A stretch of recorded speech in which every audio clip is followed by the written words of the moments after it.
Shalom. Um,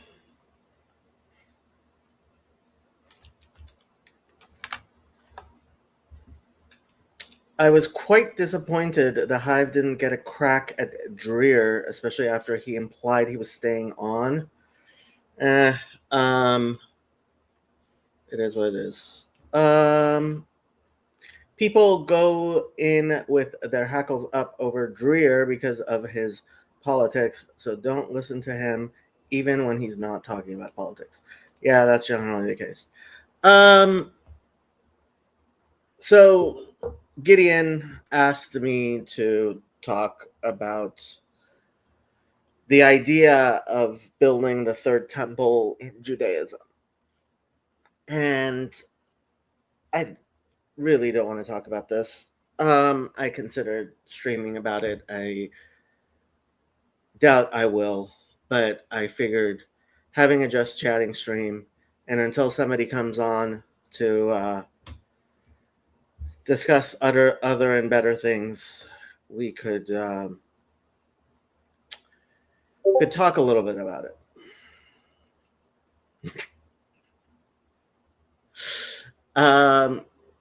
Franz Rosenzweig was a philosopher, I believe, just before. Here, let's actually know what we're talking about. Franz Rosenzweig,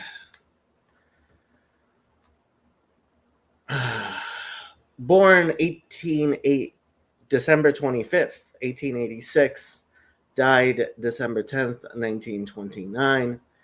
Franz Rosenzweig was born in Kassel, Germany. I'm reading from Wikipedia. To an affluent, minimally observant Jewish family. His father owned a factory for dye stuff and was a city council member. Through his granduncle, Adam Rosenzweig, he came in contact with traditional Judaism and was inspired to request Hebrew lessons when he was around 11 years old. He started to study medicine for 5 semesters in Göttingen. I hope I said that right. Munich and Freiburg. In 1907, he changed subjects and studied history and philosophy in Freiburg and Berlin.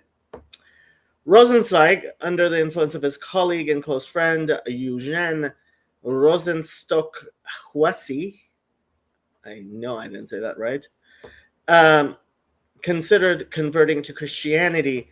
Determined to embrace the faith as the early Christians did, he resolved to live as an observant Jew first before becoming Christian. After attending Yom Kippur services at a small Orthodox synagogue in Berlin, he underwent a mystical experience. As a result, he became a Baal Teshuvah. Although he never recorded what transpired, he never again entertained converting to Christianity. Franz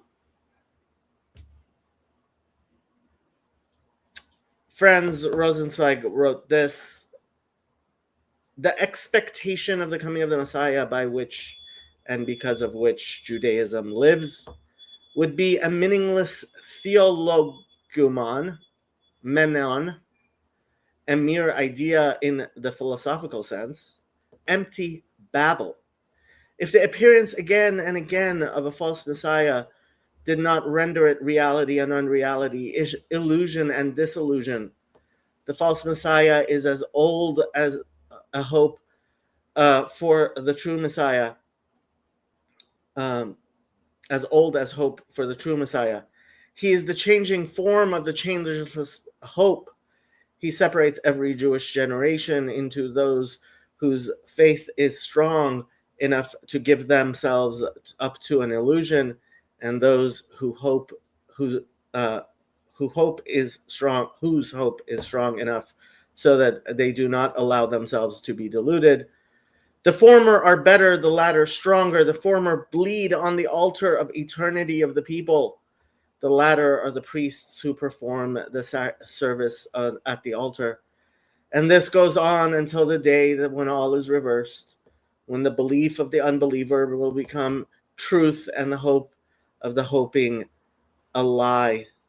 Then, and no one knows whether this day may not be this very day, the task of hoping will come to an end when the morning of that day comes.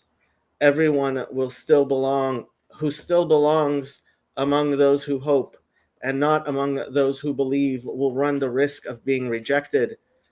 The danger hovers the apparently less endangered life of the hopeful. Um,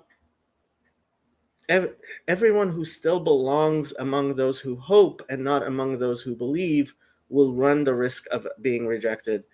This is a Christian idea. It's not a Jewish idea. And I would say it's not even a Christian idea. So we will go to one of my favorite parts of the Christian Bible. We'll read it in the KJV just to make life difficult for people.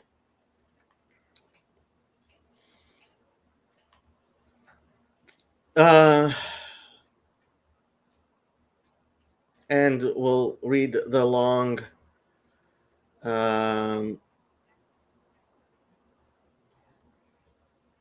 version of it.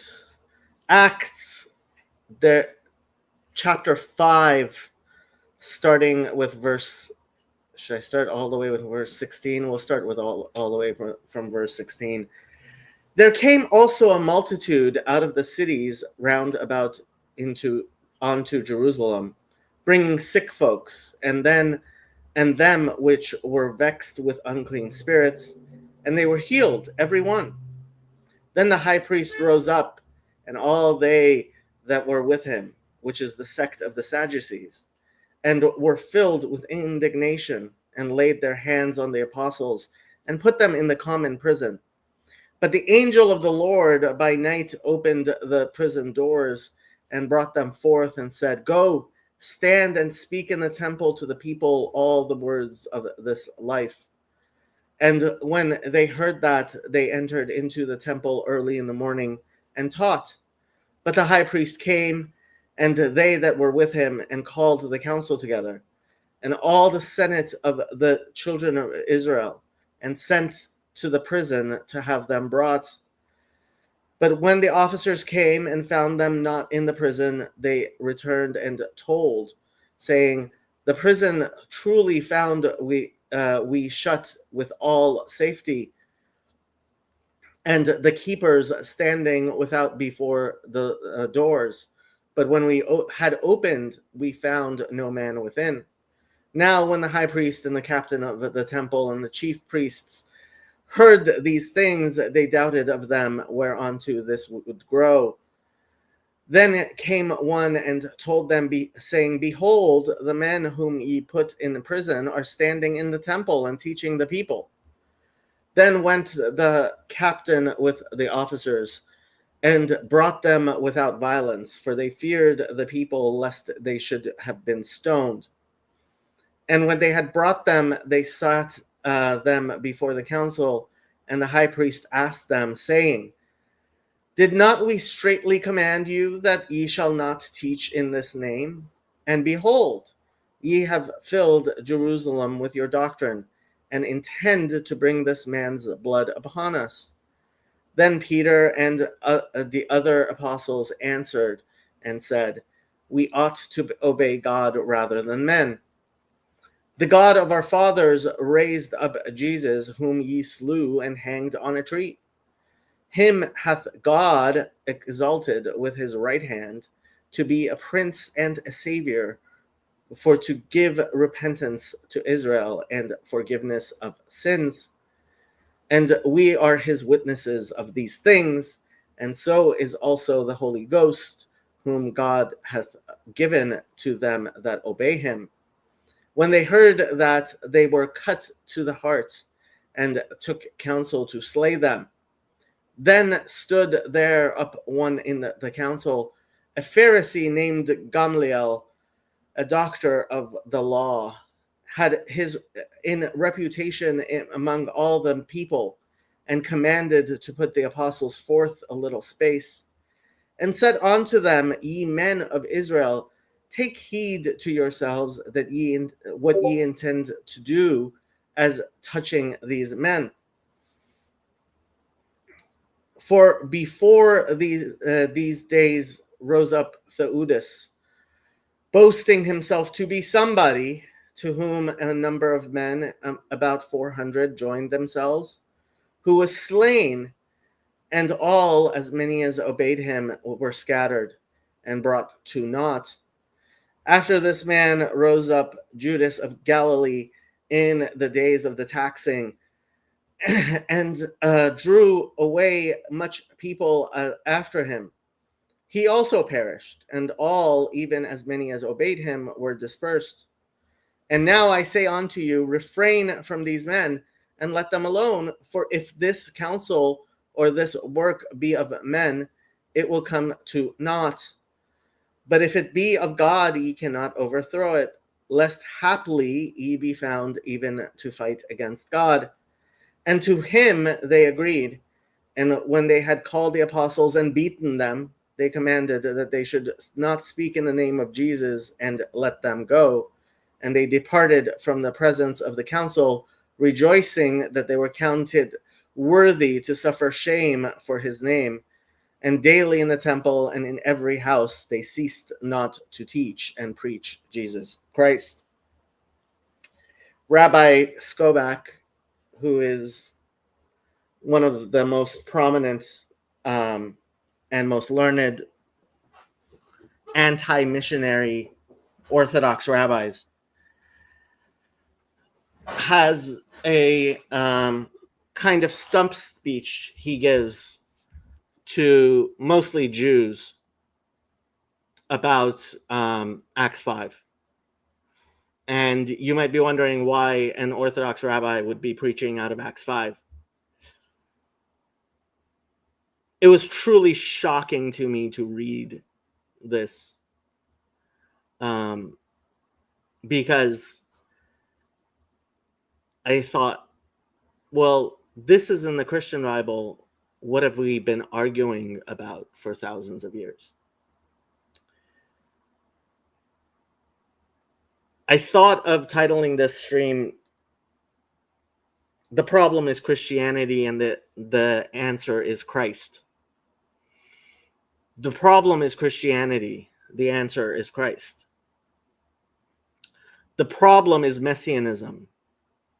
The answer is the Messiah.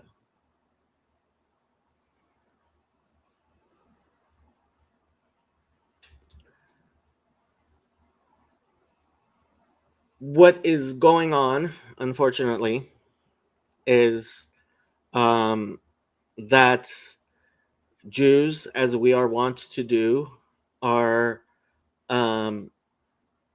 being caught up in messianic fervor. And I am a messianist, probably more messianic than most Jews, and definitely more messianic than most Christians. Most Christians don't want to see the Messiah come. They really don't. Forestalling the apocalypse is not a Jewish saying, it's a Christian saying. And it's a Christian saying of doing something heroic to forestall the apocalypse. What is wrong with you? I have zero clue. But Christianity is the problem, and Christ is the answer.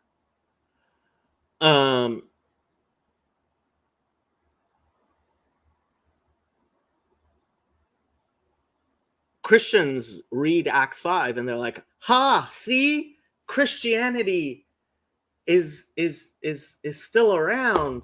It's grown. Billions of people believe Jesus is the Messiah. Gamliel was right. Gamliel is apparently a saint in the in the Eastern Orthodox Church. Except Christianity didn't survive.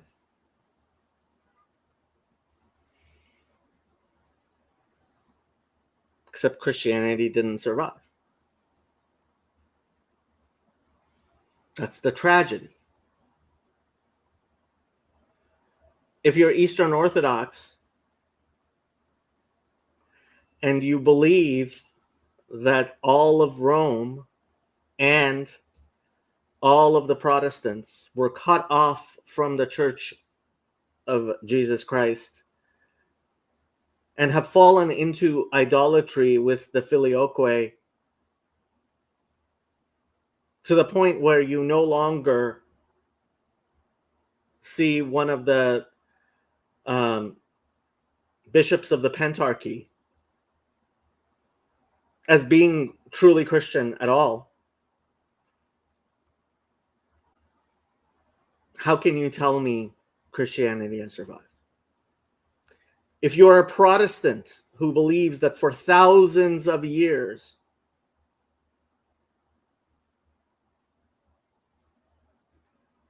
Christianity was mired under a false papist, popish, whatever, I don't see how Christianity survived. And if you're a Catholic,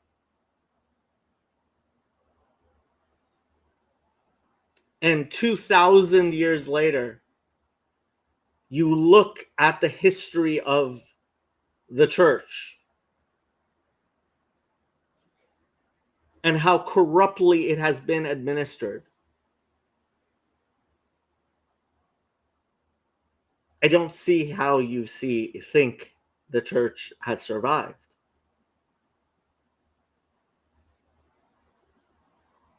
Christianity is cope, and Jews have seen cope over and over and over and over again from failed messianic movements. This is the way of the world. Hope, and what did Rosenzweig say? One more time with the Rosenzweig. The expectation of the coming of the Messiah, by which and because of which Judaism lives, would be a meaningless theologiamenon. I don't know that word. A mere idea in the philosophical sense, empty babble, if the appearance again and again of a false Messiah did not render it reality and unreality, illusion and disillusion. The false Messiah is as old as hope for the true Messiah. He is the changing form of the changeless hope. He separates every Jewish generation into those whose faith is strong enough to give themselves up to an illusion, and those whose hope is strong enough so that they do not allow themselves to be deluded. The former are better, the latter stronger. The former bleed on the altar of eternity of the people. The latter are the priests who perform the service at the altar. Andre. Hey, what up? How you doing? Good. How are you? How are things down under? In the future, it's cold here. It's hot apparently there. It We're is not on fire for once. Apparently, America is in some part, or there's hurricanes or something. I really don't know. Los Angeles is for today just being really warm, but yeah. And thank you for the birthday wish. Oh, you're welcome. Like I saw it pop up on Facebook, and I was like, I've only got one friend who's got his name in Hebrew. Yeah. So there's Jacob Fatorecci on Facebook, which is the official page for my insurance business, which I haven't used in a long time. But and so I had my my personal page in Hebrew. My birthday was a month ago. Yeah. Yeah. It was a little while back, but happy birthday all the same. Thank you. Apparently people have been saying stuff. Sounds like Father Stephen's area of expertise to some extent. Yes.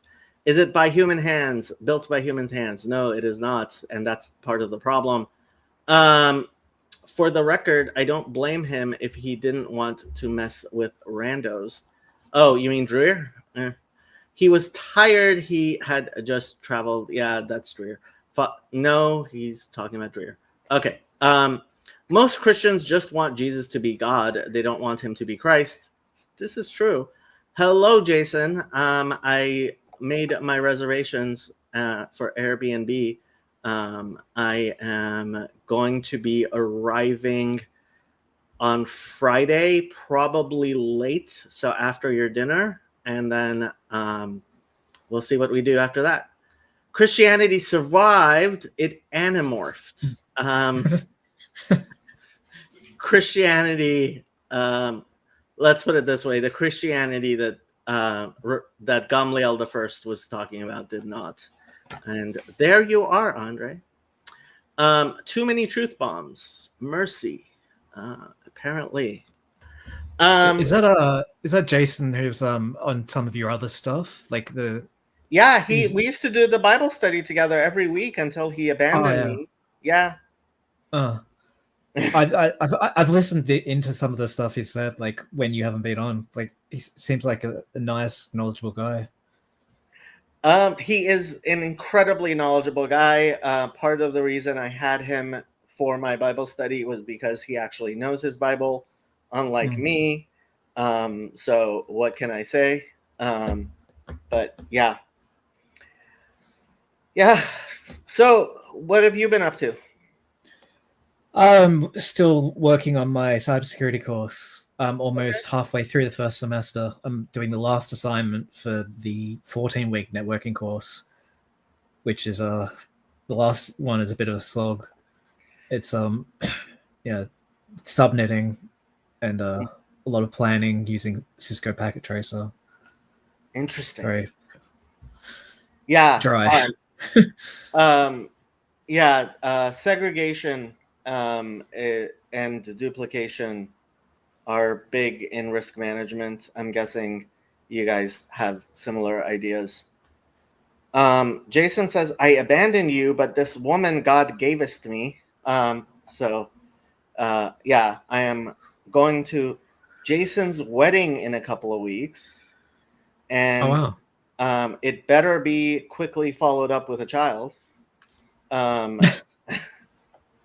It's like a threat. It is definitely a threat. We like children around here a lot. Yeah. So what do you want to talk about? I haven't talked in a while, and I was just saying like what the zeitgeist was at the moment. I jumped onto Mark's server and heard him going, "Oh, like Van Turkey's got this guy on and this guy." I'm like, okay, what's the drama now? There's always something in this little corner. It's someone saying something wrong. So, speaking of Sam Adams, Sam Tiedemann, he is throwing Midwestuary here. We'll throw him a bone. Midwestuary 2025, August 22nd through the 24th in Elmhurst, Illinois. A weekend you won't want to miss with special guests Cale Zeldin, Paul Vanderklay, Rod Dreer, Elizabeth Oldfield, John Vervaeke, and Jonathan Pajot. Midwestuary 2025, the Fellowship of the Spirit. Stay tuned for more details. Visit us at midwestuary.com for ongoing updates.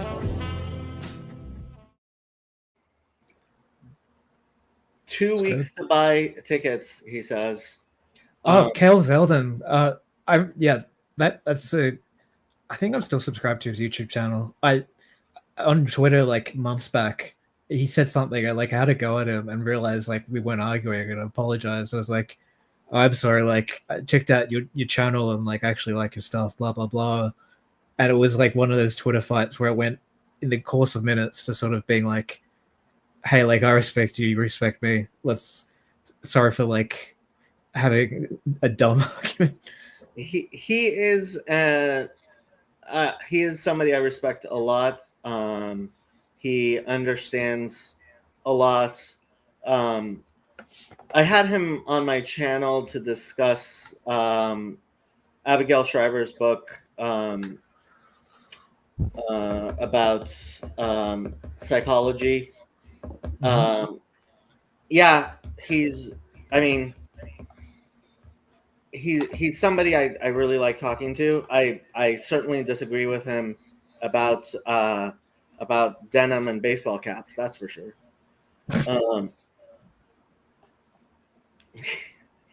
Important to remember, he's most famous as a fashion influencer. That is definitely true. That is definitely true. Yeah. So, I mean, a lot of the talk is around that, and for some reason, that's turning.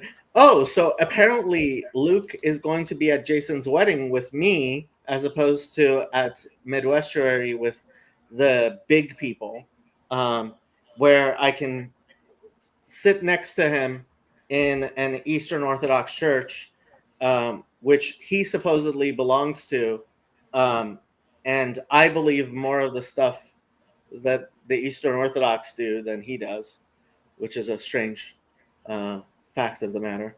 But yeah, I always reprimand Luke, but he never listens. Which Luke is this? Is this the Luke? Luke Thompson. Is that Luke who's always working out? Luke. Yes. Ah, yeah. Chest lettuce, Luke. Yes. The one who said, "Hey, I'm a pacifist, but don't get me angry." One time. Yes, he is the one who is a pacifist, but I made so angry that he oh, he's going to be at Midwestuary and at the wedding. Wow, somebody's got a lot of money. I guess, I mean, the wedding is Sunday afternoon. I am going to be there. I am going to get. First of all, I am driving to the wedding, so with my dog. So it's a little bit different than. I mean, if I really, really wanted to, I could fly into Chicago and then literally fly to Colorado, Chicago airport, and then go to whatchamacallit. Go to the wedding, go to the Westuary thing. Even if I had the money, I wouldn't do it. But just a second.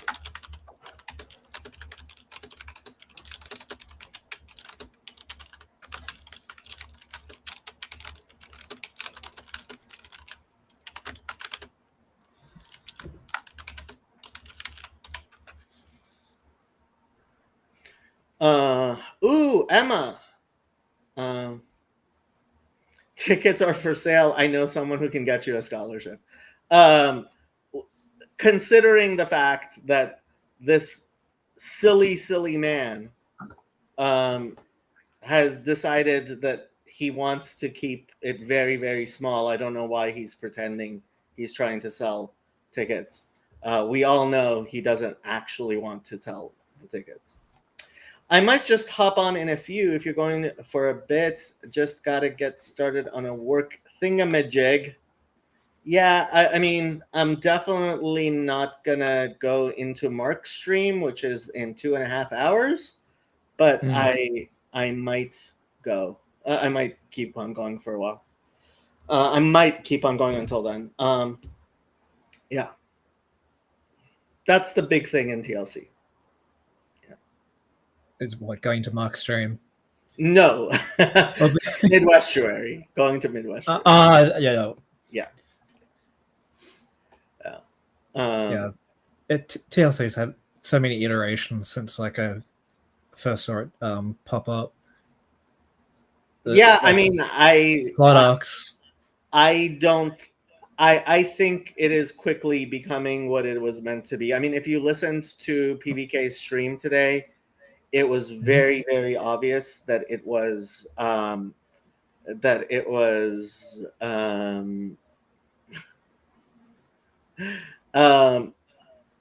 whatchamacallit.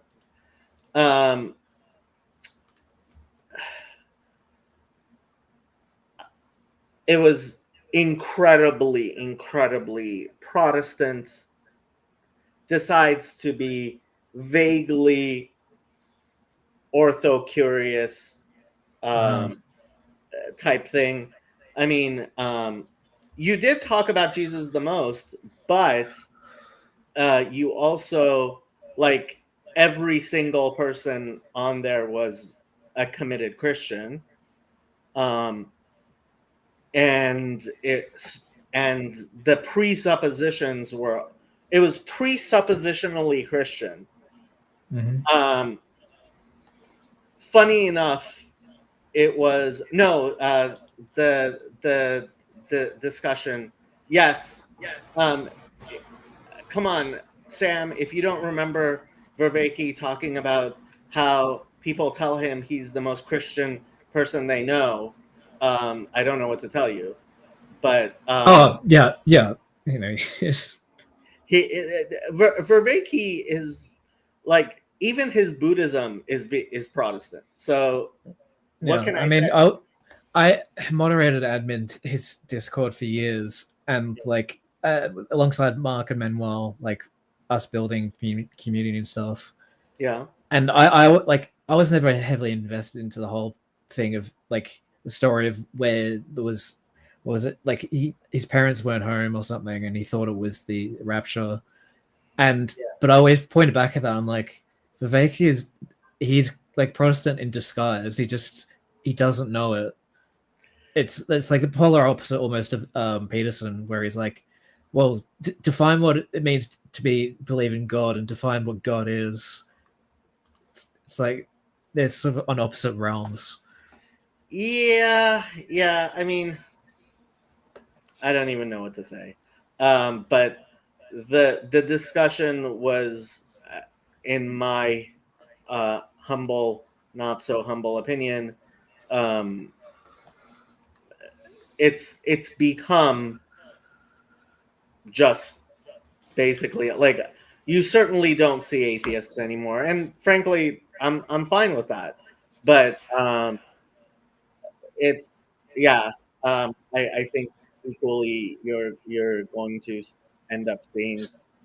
So it's like it's been self-selecting, but you mean it's not so much like atheists stay away. It's more just like people have flocked together of who are committed Christians or ortho-curious. Yeah. It's become it used to 5-6 years ago. It was definitely not a Christian space. Now it is just a Christian space. Yeah. I mean, because that's about the time when I came to everything. Found like PVK's Discord. It was to me. Well, I'd have to like look back, but at the time it came off as a Christian space to me. But I entered as an atheist, but it didn't feel like I was shunned away or anything like that. I mean, that was the whole point, was even though there were people who were saying that it is a Christian space, there were other people who were very evidently keeping it not just a Christian space. Like ecumenical almost. And which is something that I thought was part of my role. And then I was like, okay, I don't see it. Like, if that's part of the mission, to make it a space where people who are not Christians are also part of the conversation, then like you have to actually try to cultivate that. Like, some people did try to cultivate that. I was trying to cultivate that.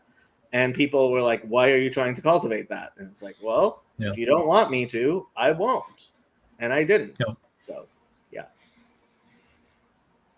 Yeah, it was weird on that aspect. Some people, like, it's because I think of the Ortho Bros, because you had some people, like, trying to cultivate, like you said, but then one's on the other side of the aisle, where it was like two months into being on that Discord, I was in like a VC with 4 or 5 people, and I said something. I can't remember what it was. Someone joked and went, huh, "Sounds like something a Methodist would say," and everyone laughed. I'm like, what does that mean? Like, is that bad or good? Like, and they're like, "Oh, so you'll get it like later." And like, I still don't understand what it like was supposed to mean because I've never been like denominational, but like it had that feeling of like that was like a light side of it. But then like there's some hardcore Catholics and hardcore Eastern Orthodox people who will just like they'll just drop all the like the ortho terms like liturgy and sola scriptura and blah blah blah. And if you dare ask what they mean, they'll be like, "What are you doing here?" Yeah, yeah. Whatever. I mean, I hope they are successful. I have my doubts, and frankly, I am not going to invest even more of my resources into trying to help them be successful, especially when we don't seem to have the same types of goals anymore. So, yeah, it was fun while it lasted. Yeah, I mean, that's what I've learned about a lot of things recently. It's like you can't keep investing into things that haven't worked, and like you want to like dive back into the past and dig them up again and be like, "Oh, come on, have the same magic you used to." Like, you got to have that part in your life. You got to get to learn from it, get to move on, and it wasn't meant to be a long term thing for a lot of things. And Um, Yeah, I actually caught that, Dreer. Well, Dreer reprimanded you for not being insufficiently Trinitarian. But yes, I didn't realize that it was a quote from the Book of Hebrews that Jesus was perfected on the cross. Jacob, did you know I was a Soto Buddhist in training on my way to Azendo? I did not. I did not. Um, I am going to start randomly using that jab at people. Sounds like something the Methodist would say. Maybe the Christians just have a longer attention span. No, I don't think that's it. I really don't. The type of environment in which Job became a Christian, Cassidy became a Christian, um, other old schoolers got involved in the discussion. Um, I think it's telling that. It, so when Vervaeke talked about Buddhism being dead in India, it just reminded me of the fact that Christianity died among the Jews, right? All of the early Christians were Jews, and within the span of a couple of 100 years, um, Judaizing was the biggest crime within Christianity, and so yeah, the Christianity Jesus founded. I hate to tell you, Sam, you more than most people have to agree with me that Christianity died a long time ago. Yeah.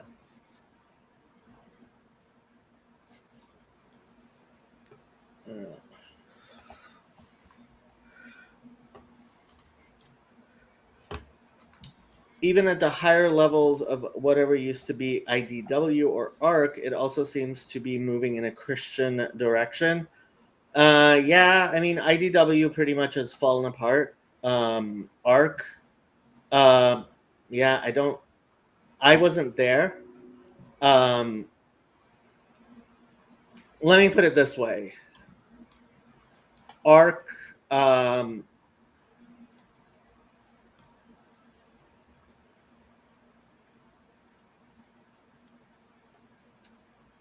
if Ark was what Ark wanted to be, Chazi would have been at Ark. Ark isn't what Ark wants to be. I don't know what it's going to turn out being, but yeah, there's a reason why I was more likely to be there than Chazi, and I was not aware that I was even allowed to go. So, I mean, yeah, I don't know, but that's not true enough. True though, Jacob, you're making arguments that make no sense. Christianity isn't founded upon the Pentarchy, bro. What is Christianity founded upon? That Christianity, look, as Rabbi Skobach likes to talk about Acts 5, we're talking about people who are being brought to the Sanhedrin, and Rabban Gamliel apparently says, hey, they're just preaching in the name of Jesus. Leave them alone. And he's absolutely right when he says, if they were not keeping the Sabbath, if they were eating pork, if they were worshiping Jesus as a god, the Sanhedrin would not have simply said, well, stop preaching about Jesus and go about your day. I mean, it doesn't make sense to you because I think for most Christians, recognizing the death of Christianity thousands of years ago from what it was established to be, which was a messianic Jewish movement. So this is the other reading I was thinking of reading in this.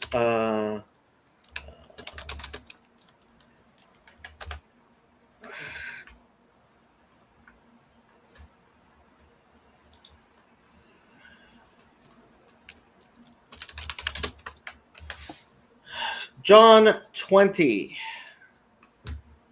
Sure, why not? We will start from the beginning. The first day of the week cometh Mary Magdalene early when it was yet dark unto the sepulchre, and seeth the stone taken away from the sepulchre.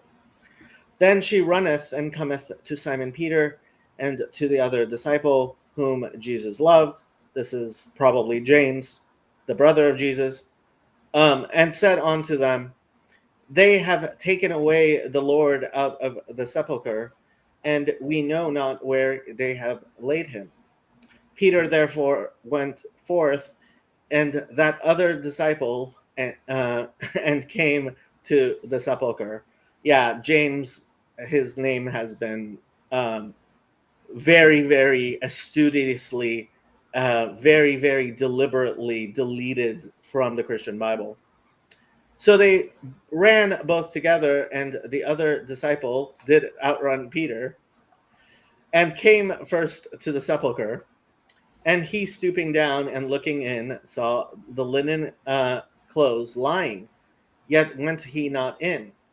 Then cometh Simon Peter, following him, and went into the sepulchre, and seeth the linen clothes lie, and the napkin that was about his head, not lying with the linen clothes, but wrapped together in a place by itself.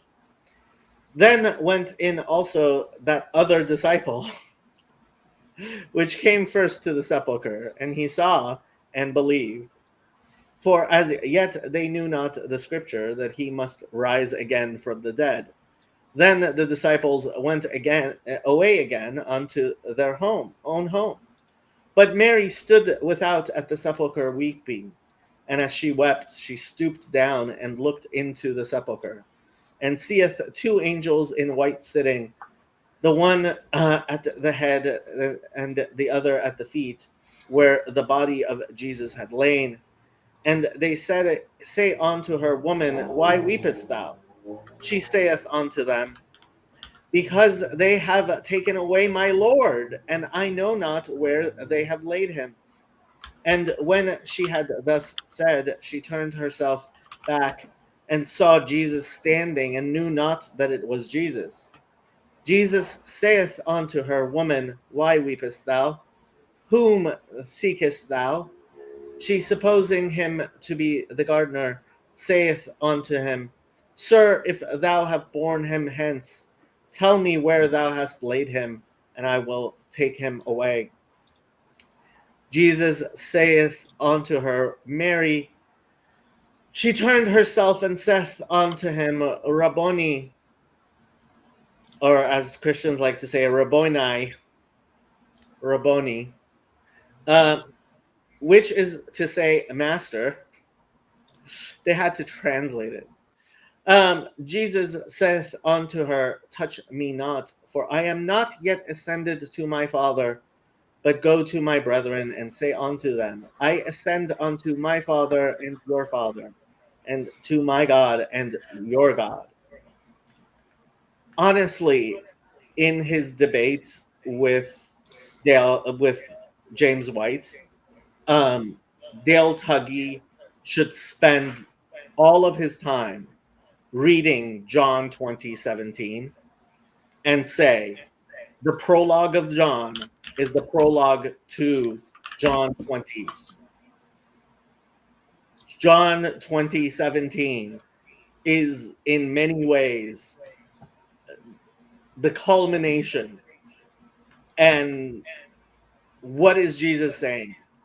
Jesus saith unto her, Touch me not, for I am not yet ascended to my Father, but go to my brethren, and say unto them, I ascend unto my Father and your Father, and to my God and your God.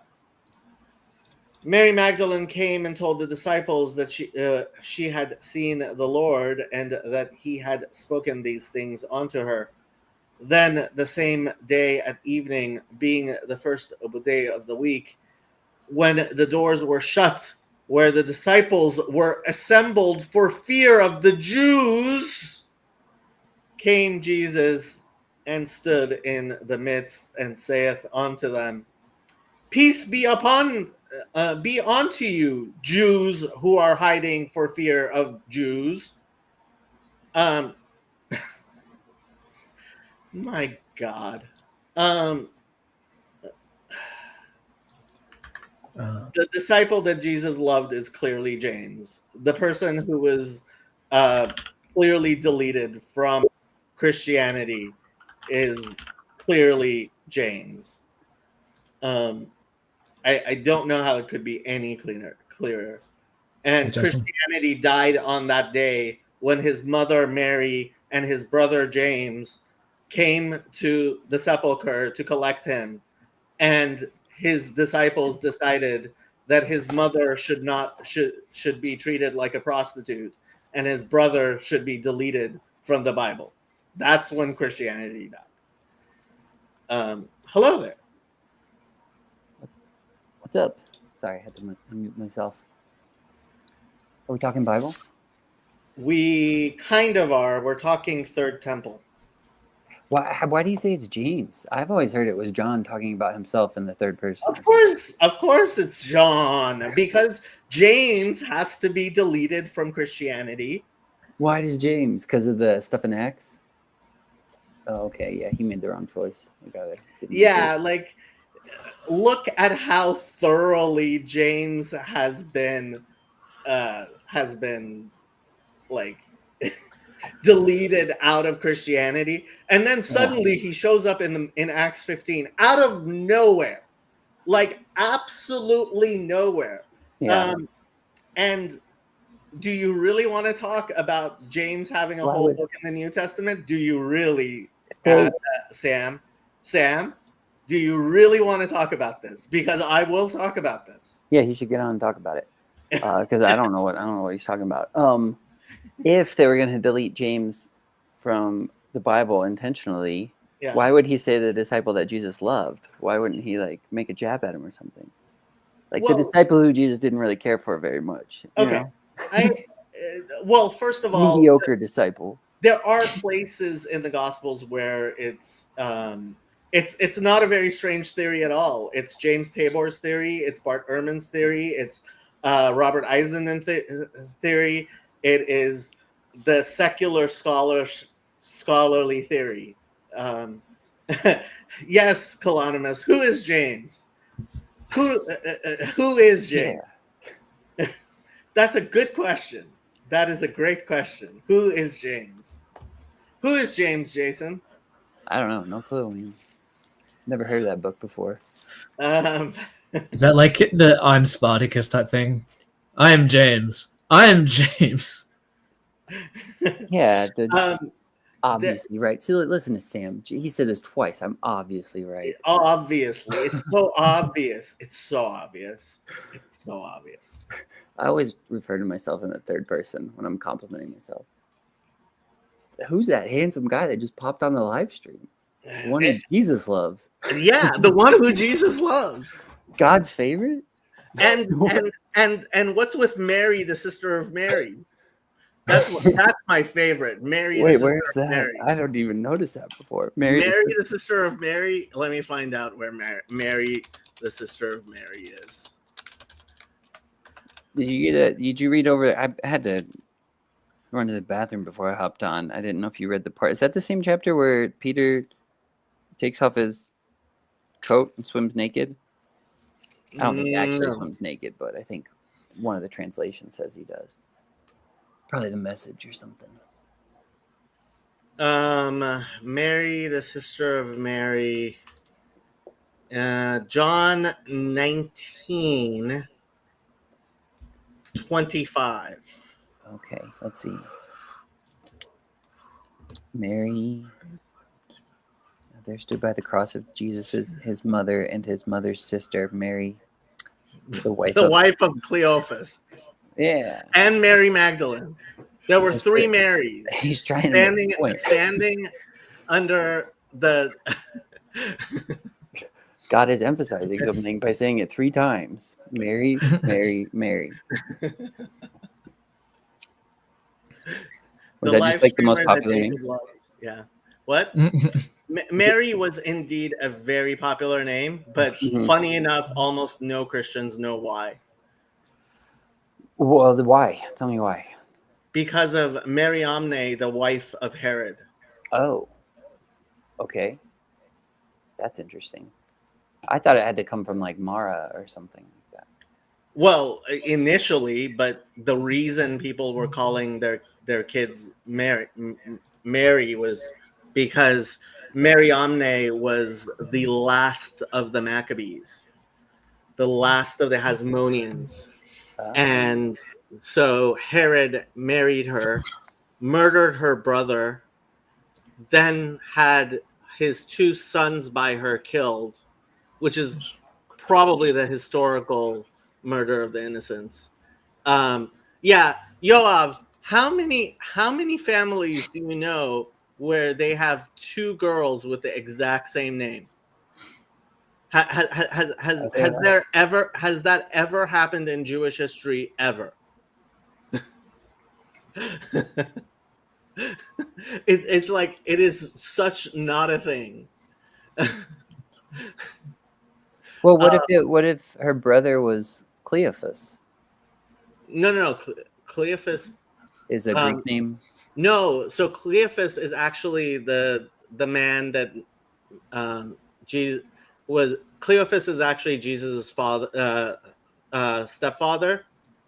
The man that Mary married after Joseph passed away. Oh, so that's what Sam's saying then, that there shouldn't be a comma there or something. Well, no. So Sam's saying something. What I am saying is completely considered heretical by all Christians. Oh, I see what you're saying. Okay. I don't know. Like Sam is like sitting there going, I know. Where am I getting this history from? I'm getting it from the Jesus Dynasty, and James the brother. Here, I will pull out the books so you can see them. you could probably reference any date in history, and Sam would know something around it. I don't know how he retains that much. Sam knows everything. Yeah. 420 AD. Yeah, give it what 1st of May. What happened? He'll probably say something. 420. Why'd you pick that number? Huh? Well, there was a leap year sometime in like 1500s where there was like a 34th of May or March, something like that, because of how the days carried over. Oh. So, the Jacob reading list. That is huge. This is the Jesus Dynasty by James Tabor. Okay. I'm tempted to bring it to you as a wedding present. I mean, thank you, but I don't know when I'll read it, if I'm being totally honest. I'm not good at reading books. It's actually, so Does it have James pictures? Tabor is actually, he's a very good author. Oh, wow, we do have Father Stephen. The Greek word translated sister just means kinswoman. Lot is called Abraham's brother in the Greek Genesis. Kalonymous says. So Wiki says James was Jesus's brother, and that the Orthodox believe he was his cousin. Why? And here they're referring to him as Jesus Talmud Muvhak. Am I getting this straight? Well, if you believe what James Tabor has to say, James was the leader of the Christian movement because he inherited it from his older brother, Jesus. That's what James Tabor believes. I do not recommend this book because it's huge. It rambles. He writes a lot of checks with his mouth that he never ends up cashing. Robert Eisenman has been incredibly influential, despite himself. It's very, very hard to get to his actual theories, but they've been so convincing that at least some of them have been widely, which is why I actually read this. And frankly, kind of a waste of time. So why are you going to give it to me? Not this one. Okay. I'm going to give you this one. I was going to give you this one. Okay, all right. Yeah. This is a waste of time. I'll give it to Jason. And this book, while this is before we talked about James being erased, which obviously Father Stephen disagrees with. And he tells me that James was never erased, and the Eastern Orthodox really care about James, even though I had a very hard time finding an icon of James to buy for Andrew's birthday. I have to say. I did find one, but it was not easy. Yeah, I would have thought it would have been pretty easy to find. I thought he was a pretty highly revered saint. Yeah. But this is Paul more so. This is actually I highly recommend this to Christians. I don't think it's nearly as threatening to Christians as these books and Christianity as these books are, but yeah, it was the start of the path that ended with these. Threatening as in like threatening to Christianity as in like more modern Christianity? Well, I guess, or just in general. If you believe the stuff in these books, you can't continue to be a Christian. Oh no. Okay. Say oh no. Father Stephen says the Patriarchate of Jerusalem still celebrates the liturgy of St. James. His feast day is a major feast. I mean, I hate to tell you this, Father Stephen, but the Patriarchate of Jerusalem, as far as I know, is, well, it's definitely larger than the churches in Bethlehem and Nazareth, but not exactly a very populous church. I think that part of the reason for James's lack of emphasis is the perpetual virginity of Mary problem. James was killed by the high priest Ananus, Jacob, from Josephus. Actually, if you believe Robert Eisenman, James was killed by Paul of Tarsus. I haven't heard this either. Okay. Robert Eisenman might even go further than I would, but he's where's he buried though? Where? Oh, that is a huge controversy. Okay, I don't know if I want to get into it. Do I? Because this is the most controversial thing about James Tabor. Tell me, I'm gonna eat my eggs. Tabor believes that he's visited the tomb where Jesus is buried. That's interesting. Yes. Did he find the body? No, I think he thinks he's found the ossuary. Yeah. So, yeah. Cool feast day, bro. There's a library of Jacobean pseudepigrapha trying to trade on how much authority he had in the early church. Jacobean pseudepigrapha. So James is the Greek version of the name Jacob, and there were Gospels in especially the infancy Gospel of James, etc. And I think that's what Father Stephen's talking about.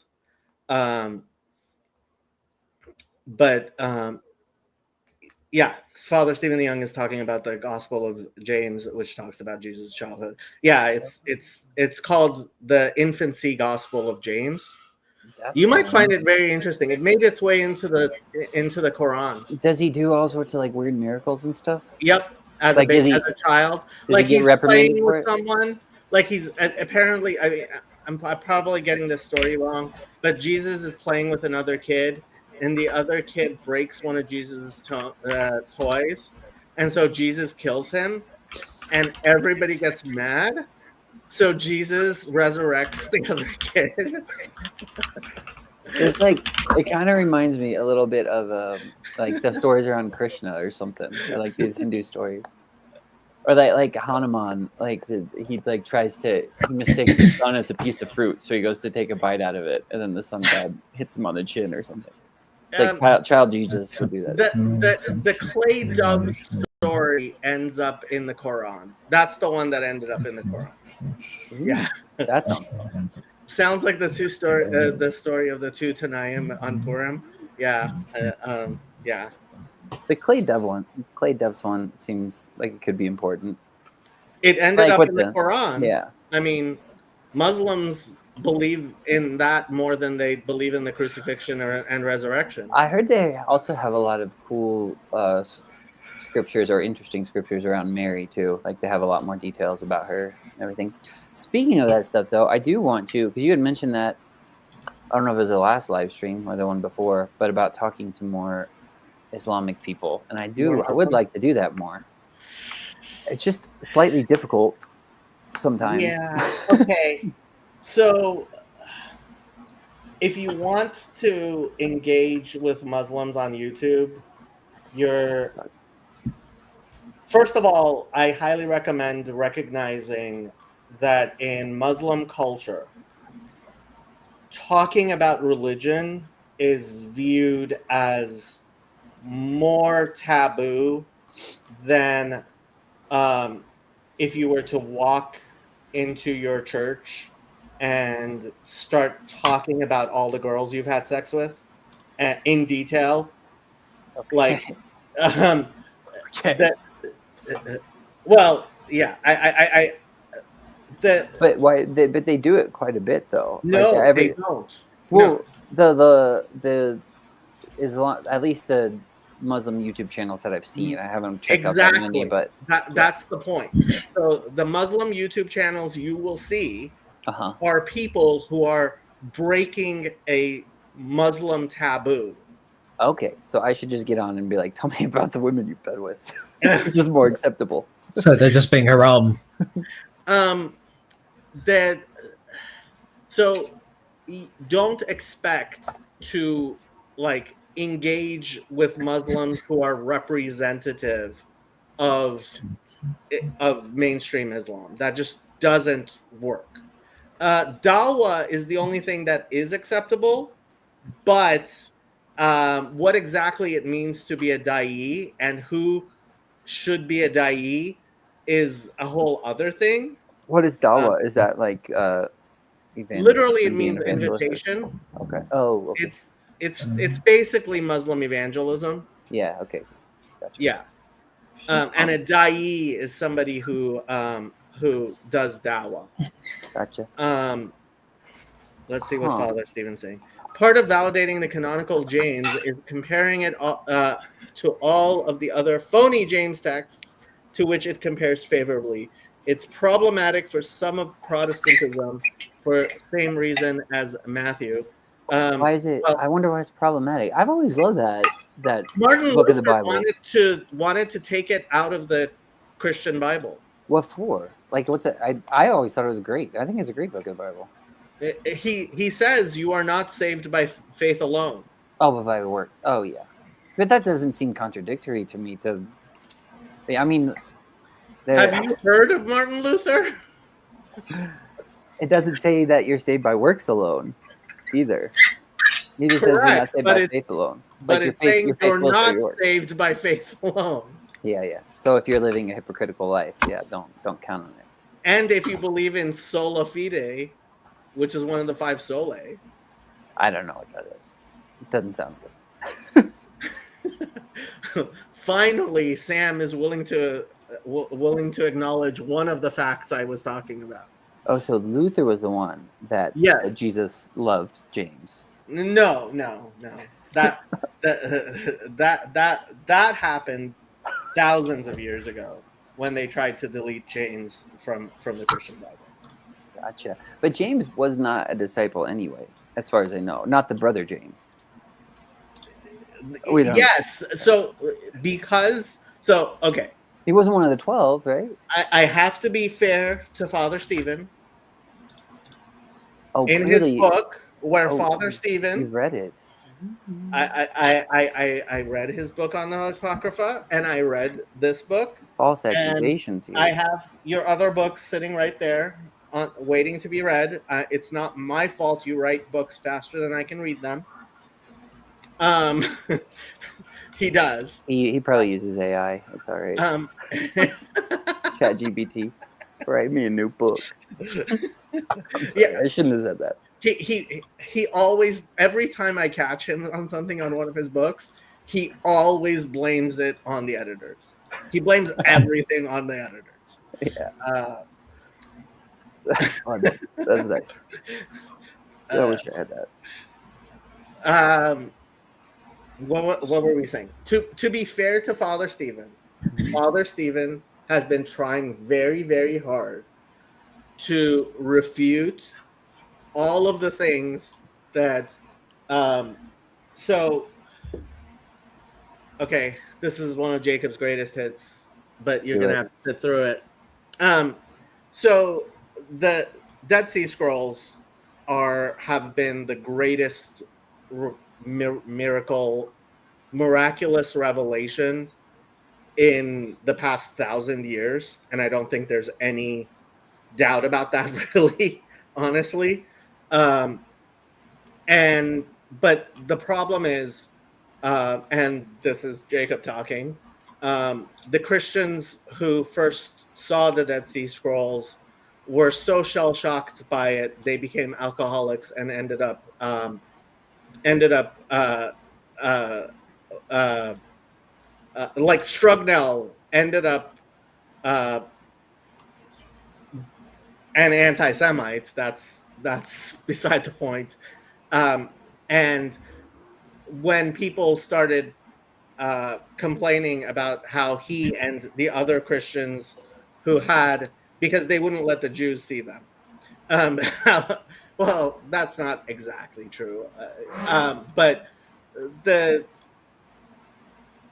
Strugnell ended up quitting his job when international criticism got too much and checking himself into a mental health facility.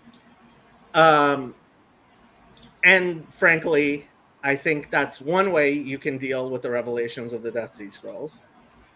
Another way you can deal with the revelations of the Dead Sea Scrolls is understand them how James Tabor did. And I think James Tabor taking the Protestant assumptions. So I don't know if you've ever done a regression, right? When you have a lot of data points and you try to find a curve that fits the data points.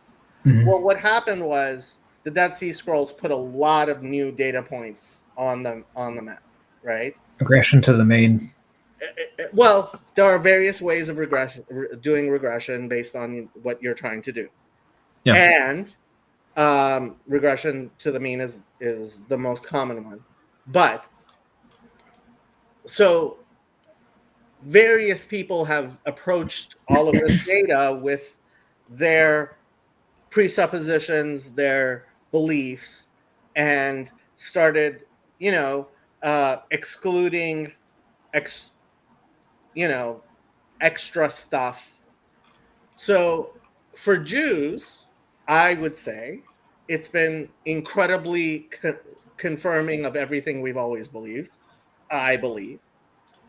For Protestants, I would say the typical Protestant, with typical Protestant presuppositions, you end up with where James Tabor is, which if you've been listening, he's actually started being much more open about his religion recently. He has a new book coming out on his new religion that he's trying to revive.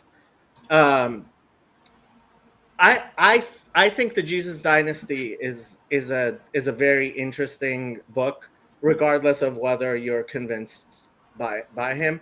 He writes well. James Tabor writes well, so it's an interesting book anyway, and there are facts in it, which you might want to consider. Apparently, the Catholic person who has been integrating this new data is John Bergsma. I've been meaning to read. In fact, I just bought one of his books. It's in the mail right now. And yes, Jacob does buy all of the books.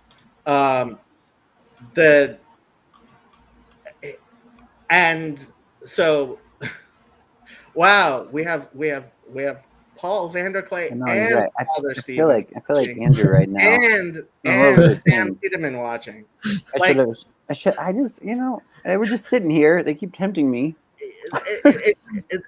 It's like I'll put it down. All of the big stars are in the chat while I'm sitting here monologuing. And Father Stephen, you were going on a greatest hit, so I just thought I would just sit back and eat my eggs. But and Father Stephen is doing it from a Eastern Orthodox way, and Robert Eisenman, I would say, is doing it from a very cynical, postmodern, secular Jewish way. I have a question real quick. Does it look like I'm not wearing pants? What? No, it's okay. I just put my knee up and I realized it probably looks like I'm not wearing pants. I do have shorts on though. I don't think anybody's worried about you being naked. That's a leading. Let's go to leading question. Yeah, a leading question.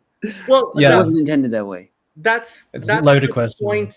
That's the point, Don. Yeah, Bergsma, all of these people that I mentioned are now Paul is thinking about you naked. I was just trying to change Look what you did.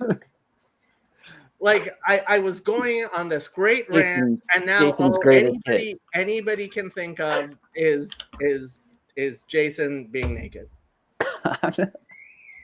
Obviously, I'm not. Obviously. Yeah. Anyway, so did that explain anything? Perhaps. And when I was talking about it obviously being James, etc., etc., etc., that was one of the interpretations of the information.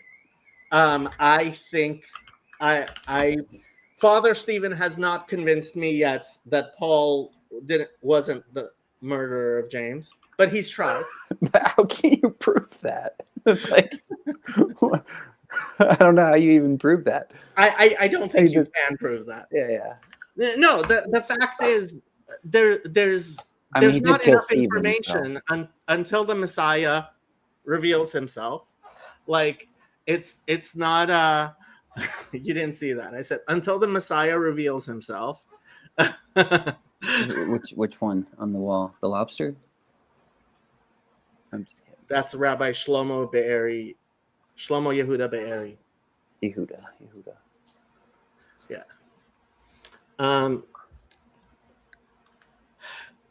Paul. See, I hadn't heard it before either, but it sounds plausible. Exactly what you said the last time I told you about this 6 years ago.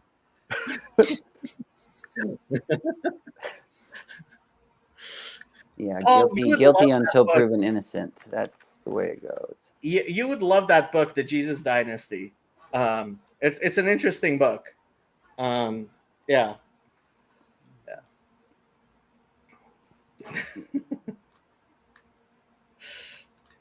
We have accounts of how James died, both Jewish and Christian. Let's ignore all of them. Robert Eisenman, yes, there's a join link. I don't think I know actually how James dies. I think it says in Acts, the brother of John, that James. I think it says Herod kills him, but the brother of Jesus, I'm not sure. So who's Gideon? Gideon is a Jew who has become a Catholic apologist, and he's the one who asked me to talk about the crazies with. That's how we ended up in this discussion. I don't know how much you saw, Gideon, of the beginning of the chat of the thing. Oh, no, there's Gideon. Hey, I wanted you before. Yeah, I wanted to come on to continue my plea that you do an episode on the temple because I'm very interested in learning about the halacha on this. That's how we ended up here. Oh, okay. Did you discuss it earlier in the stream and I missed it? Well, I did somewhat. I mean, I didn't really get into the halakhic ramifications. Halakhically,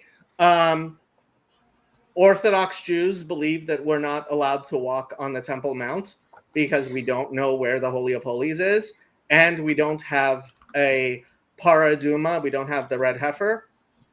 So the Temple Institute in Jerusalem, which is one of the big instigators of all this craziness, is completely funded by Christian dispensationalists. And same thing with Machon Shiloh, which is a fringe sect very few Jews have ever heard of.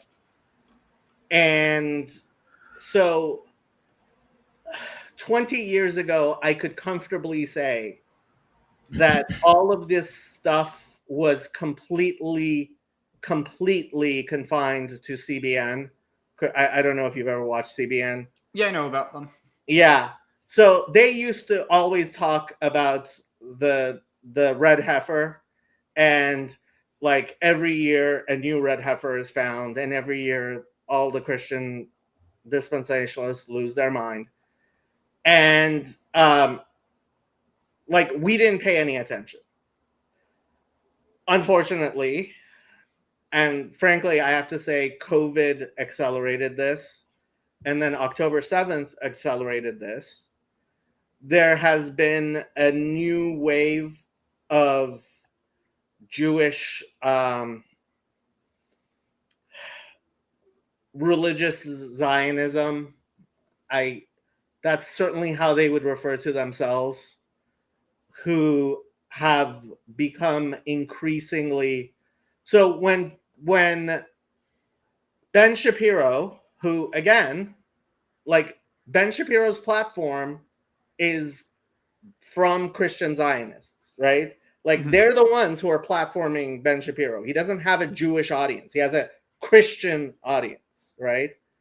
And Ben Shapiro has an extreme Zionist view. And when he took Jordan Peterson onto the Temple Mount, right, that was the type of thing that Ben Shapiro would do that I and most Orthodox Jews are absolutely opposed to.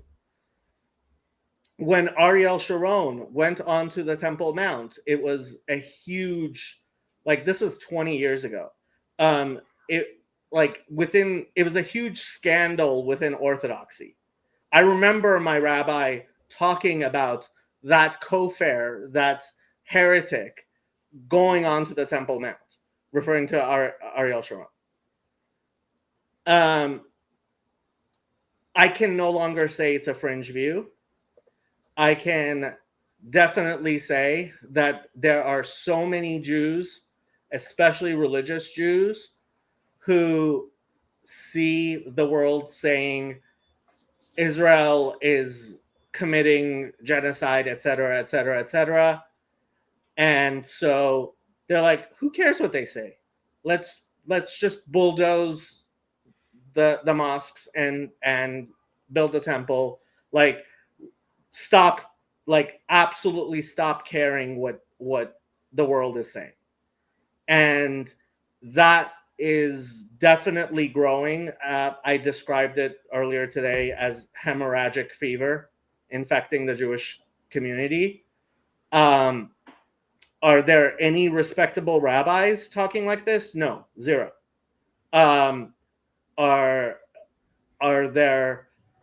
Have I had to tell people to stop linking to people who I don't think are respectable rabbis? Basically, yes. It is a plague that has been growing over the past 5 years, definitely. More than in the past 5 years ago, I felt a lot more confident saying that this stuff was obviously not anything anybody reasonable was espousing. And today I can say that unfortunately it has become large enough that I can't pretend we aren't suffering from this plague. Mm-hmm. Yeah. It's interesting you mentioned COVID there, because COVID, I think, really did flip the whole world upside down. Like, I don't think the elites realize just how much, because I noticed this in the Catholic world too, on both, like, there's all these fringe stuff. Some of the fringe ideas I agree with, some of them I don't, that all entered like the mainstream discussions. Like, I can now go to like very famous seminaries in Rome and have discussions with professors there about like whether or not evolution is true. And I talked to people in the older generation who used to agree with me, being very critical of evolution, who were told there's no way they ever could have had the sorts of conversations that I've had with theologians now, because I think you're right that for both good and ill, COVID like opened up all the social taboos that were open before. But the reason I think it's important that you talk more about this whole issue of the temple is I speak with lots of Christians, and there's this big fervor right now about essentially like the temple being rebuilt and it being connected somehow to the Antichrist or something like that. And there is interesting stuff I think you can tie that to in the Church Fathers. I think it's worth having the discussion about in Christian circles. But what I usually then think Christians then jump to when they have these discussions is there's sort of this plot of Jews who run the world who are then trying to bring about the temple so they can bring about the Antichrist. And I'm trying to push. It's a plot of dispensationalist Christians. No, I know completely. That's what's going on. It's dispensationalist Christians making it happen. But I think showing how, because the Jews who are speaking about this publicly for the most part on the English internet are the people who are pro-temple, like Mahon Shiloh or the Temple Institute or so on. And so having Jewish voices pointing out, not merely these are radicals, but here is why under Jewish law that is not allowed. I think that would then, in Christians' minds that I speak to, I could send a video like that to Christians I know who I talk to about this, who would then see why this is not actually representative of Judaism.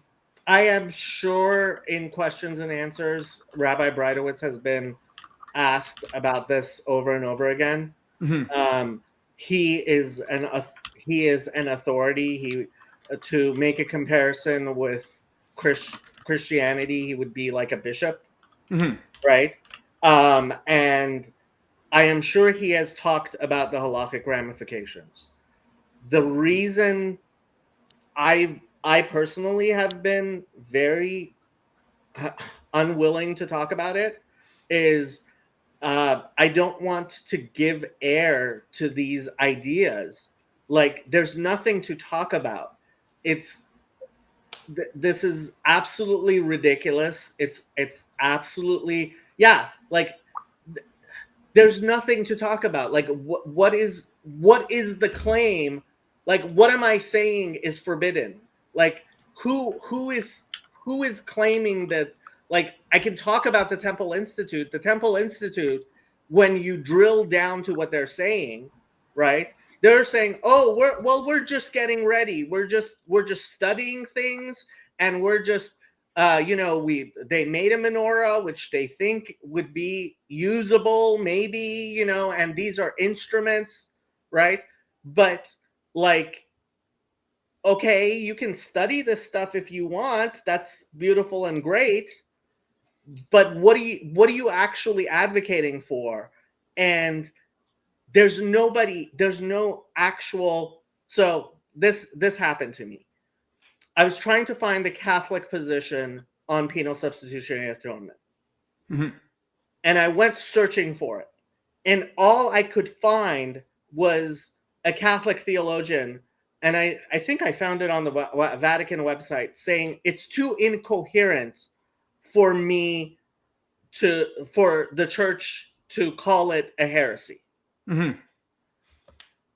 The idea of rebuilding the temple is too incoherent for me to explain how it's heretical. Like, what are you actually saying that people should be doing? Like, what exactly is the proposition here, right? Well, I think could be helpful is like with, for example, respond to penal substitution, right? I've found usually people mean like everything under the sun by that. So it's more helpful to explain what Catholics do believe about the atonement than, as you were saying, right, trying to reply to a sort of incoherent position.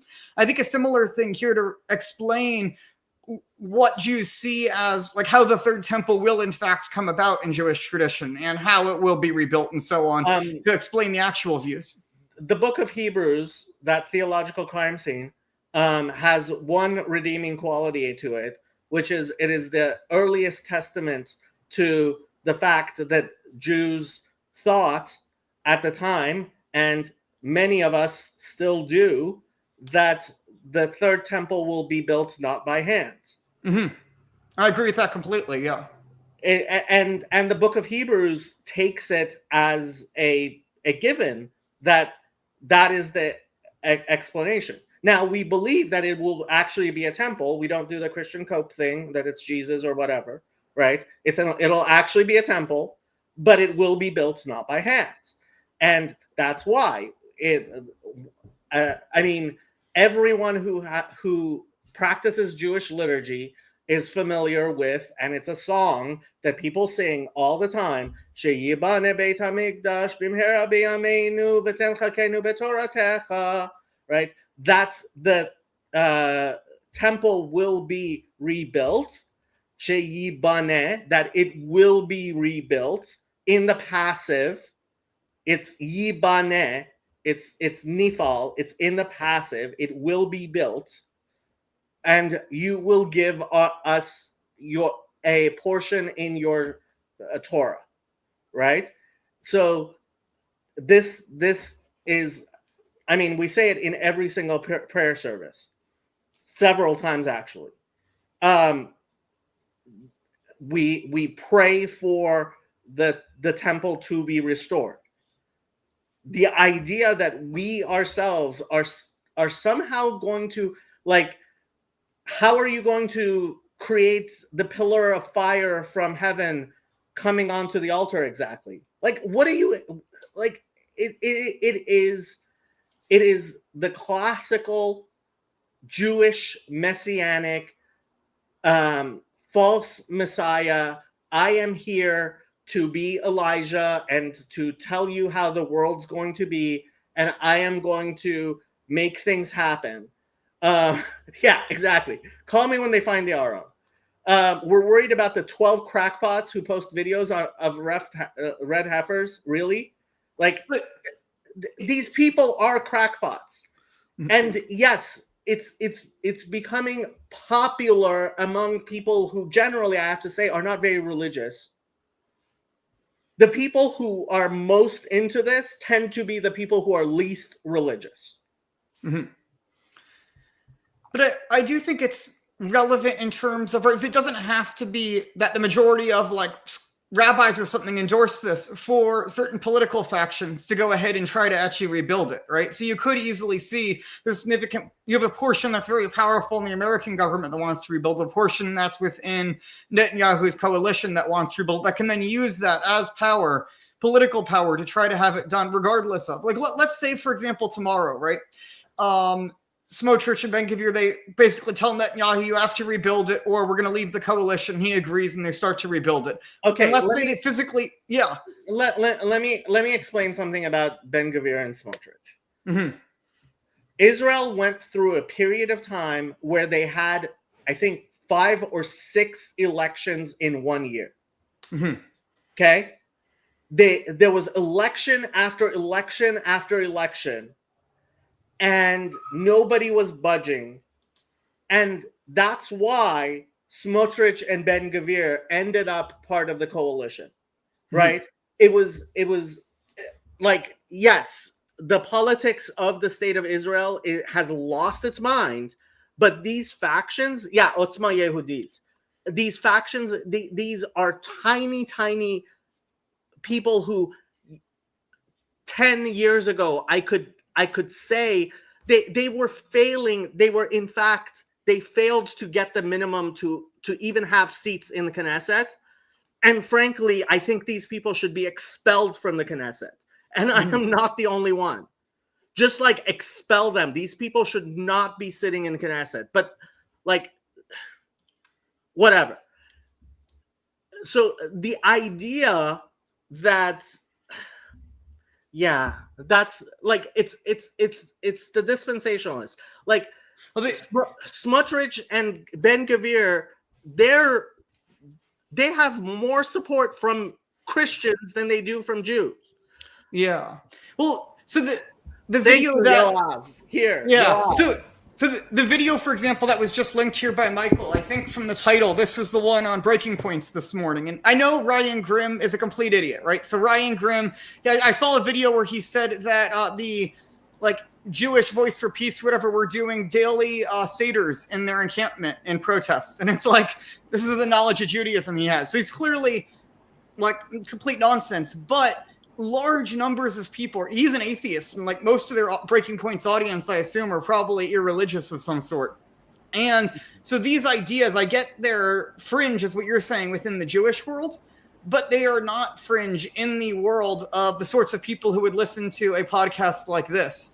And so I think you making a video going through the history of Jewish sources on something like this and how the temple's supposed to descend from heaven, or like how would Jews react if like political forces tried to go forward with building a temple or something. I think that's something that actually would be helpful to the discourse. And that's all I'm trying to say. I'm not trying to say this is actually something that I hear you. It's just incredibly painful and frustrating to hear this stuff.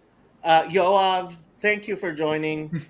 Yoav lives in North Tel Aviv, which means he is part of the elite of the Jewish cabals in the world. And he's also one of the wisest people around here. Yoav, calm things down. I am going to get some water. Good. I'm listening while I'm getting water. So first of all, nobody is banning anybody from the parliament. We just had a vote. There are Arab delegates who are funding terrorism. And still they were not banned from the Zionist parliament because we are a democracy. So if there are certain right-wing Jewish member of the parliament, they will stay there because they were elected, because we are a democracy. And we have to tolerate in each and every voice. Do we? Do we really? Yeah. Yes, because it's our parliament, and we have decided we're going to be a democracy, and we're not going to ban any voice. Tell you when things change. As to the probability that we're going to build a third temple, it will not happen. These right-wing lunatics are not controlling Netanyahu. Nobody is controlling Netanyahu. Netanyahu is the strong man. He is the wise man of Israeli politics. He absolutely knows what he's doing, and he knows how to play the game. We have anti-Trumpers in Israel. I mean, not anti-Trumpers, anti-Bibi. There's a large portion of the parliament who will not sit with Bibi Netanyahu under any circumstances. Because you don't.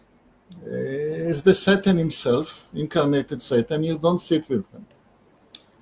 And therefore, Bibi has to sit with some right-wing lunatics. If anybody of the so-called rational, decent, midstream was ready to sit with Bibi, Bibi would have sat with them. But it is the fault of the middle of the road Israeli, whether a bit right of center or left of center, rational voter, that those people are sitting in the government because they don't want to sit with Bibi. So it was the choice of the mainstream to let them in. And let me tell you the story about Mr. Bennett. Mr. Bennett was the politician who represented the moderate, sane, right-wing, moderately religious right-wing. And he was elected to the parliament to be the voice of the moderate right-wing, having promised repeatedly in writing that he's going to sit with Netanyahu because they are both of them right-wing. First, he does after he gets elected to the parliament, he joins the left on the slogan that never Bibi. I will sit with anybody, just not with Bibi, because Bibi is such a Satan incarnate. So now the right has no sane right to vote for. Like in certain countries, you cannot vote conservative, or you cannot vote Republican, because they're neither conservative nor Republican. So this is why those people are now in the government, not strong enough to build a third temple. As people wisely commented, anything that is built in Israel is built by Chinese or Indian, or used to be built by Arabs. Like most of the new extensions or new buildings in my neighborhoods have been built by Israeli Arabs. Israeli Arabs are citizens of the country, and they are deeply into architecture and into building. And they do a very good job. We tried them once. They did such a good job. We never chose anybody else for any building work in the neighborhood because they're so trustworthy, reliable in the job. If the day comes and they are going to participate in building the temple, then yes, it is feasible to build a temple. I don't see it happening in my lifetime, but I'm no prophet. What I have said many times in the conversation in the TLC is that God will act, and it's not a prophecy, it's a statement of fact, because the geology of Jerusalem is so unstable that whatever is standing then there will not stay for long. It's not physically possible. Maybe not in my lifetime, but there will be time when things will have to be rebuilt from scratch. And then the question is, who is left standing after such an event? If anybody is left standing after such an event. If it just so happens that there were Jews left alive after the event which has destroyed the current structure on the Temple Mount, then they might build something. I mean, such a holy place will not remain unbuilt for long. Somebody will build something. That was just going to be a natural occurrence, an act of God, if you will. Comes when it comes.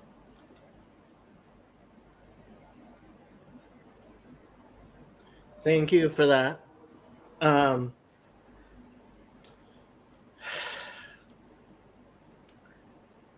The hope for the coming of the temple is just completely ingrained in Judaism. This is something we pray for constantly and consistently. It is definitional in our religion, in our liturgy, in our holidays. We have 4 fast days a year simply for the fact that the temple does not currently exist. Those are the 4 fasts that are, it's either in Ezekiel or I think it's in Zechariah.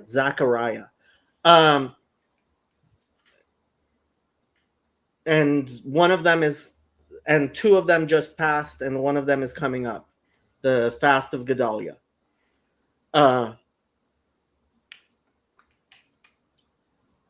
The idea that we're going to do something to make it happen is something that Jewish messianists, that the hopeful, I read this quote from Rosenzweig several times already, but I'll do it again. Let me find it.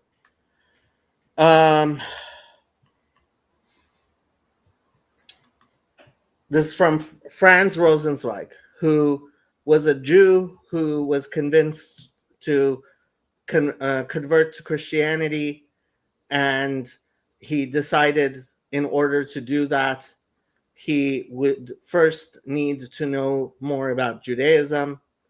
He started going to a synagogue, and he never ended up converting to Christianity as he had intended. He wrote, "The expectation of the coming of the Messiah, by which and because of which Judaism lives," and this is a completely true statement about Judaism, the expectation of the coming of the Messiah, by which and because of which Judaism lives, would be a meaningless theologumenon, a mere idea in the philosophical sense, empty babble, if the appearance again and again of a false Messiah did not render it reality and unreality, illusion and disillusion. The false Messiah is as old as a hope for the true Messiah. He is the changing form of the changeless hope. He separates every Jewish generation into those whose faith is strong enough to give themselves up to an illusion, and those whose hope is strong enough so that they do not allow themselves to be deluded. The former are better, the latter stronger. The former bleed on the altar of eternity of the people. The latter are the priests who perform the service of at the altar. And this goes on until the day when all is reversed, when the belief of the unbeliever will become a truth, and the hope of the hoping a lie. Then, and no one knows whether this day may not be this very day, the task of hoping will come to an end, and when the morning of that day comes, everyone who still belongs among those who hope and not among those who believe will run the risk of being rejected.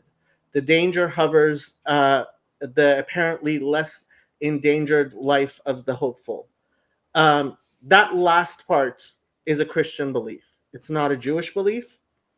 That is why I was reading Acts 5.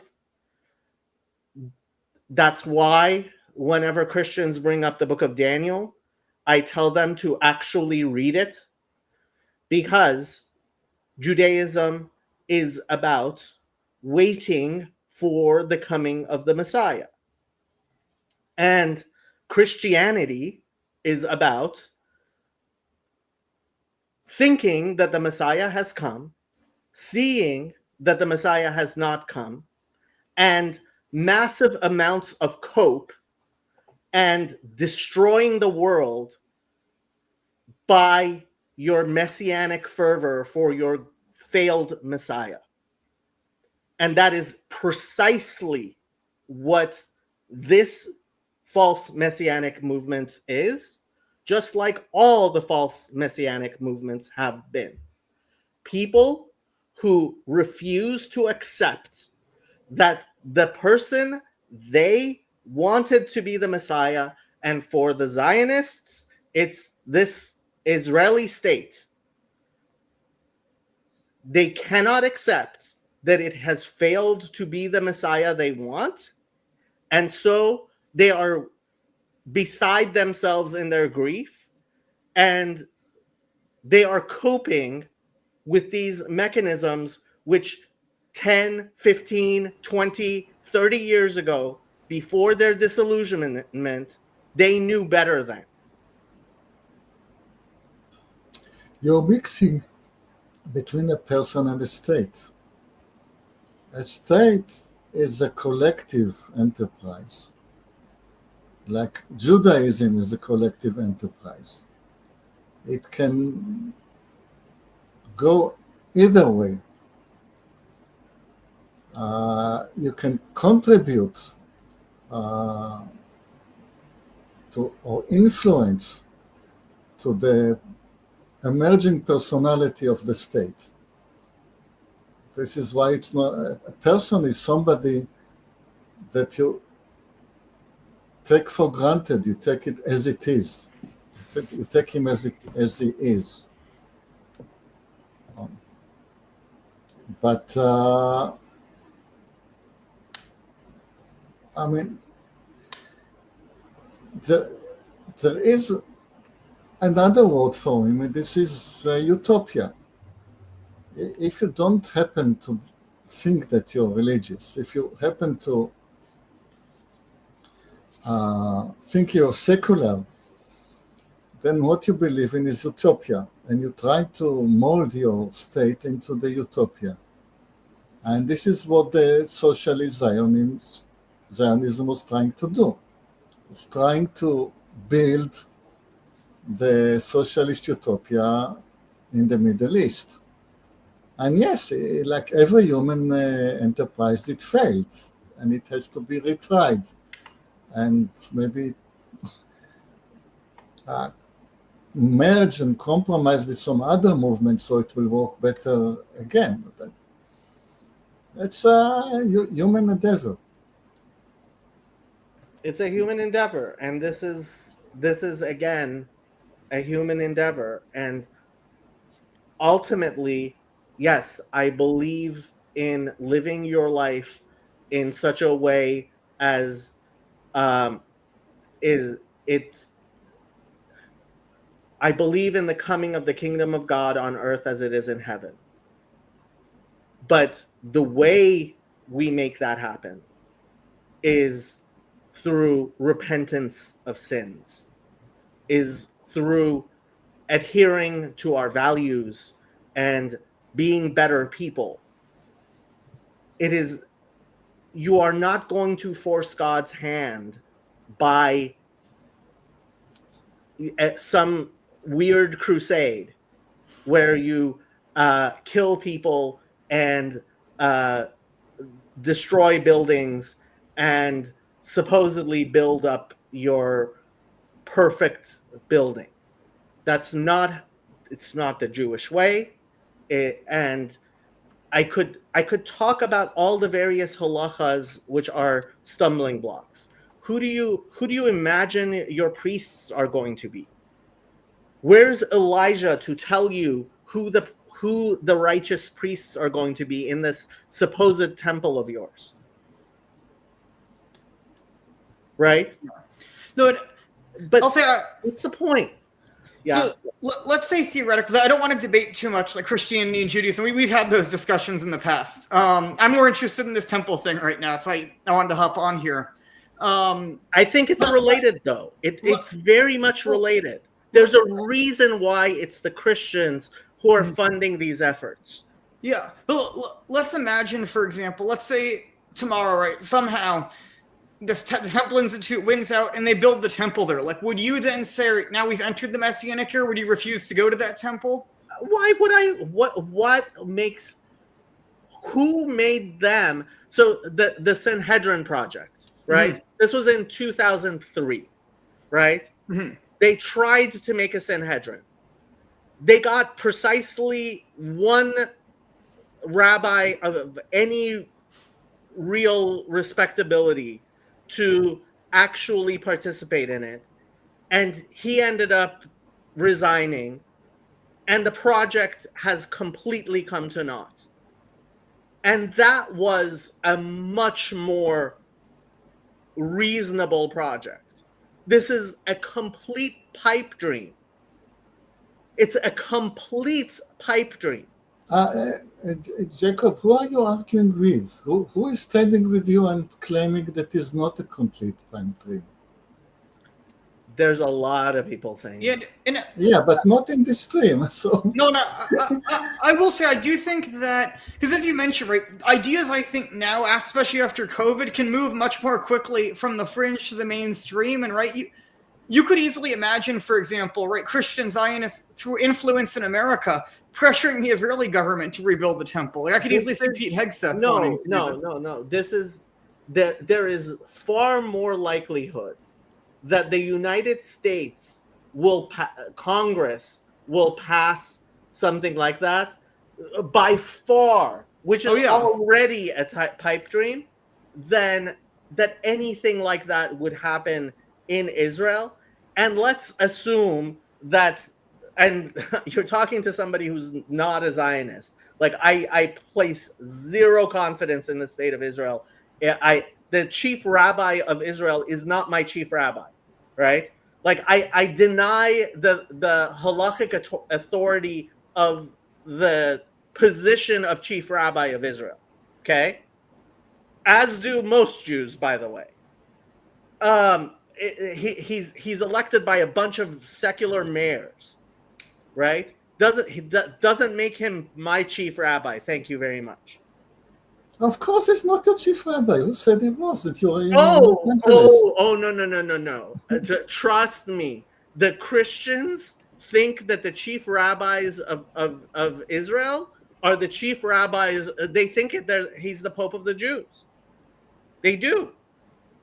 Yes, it is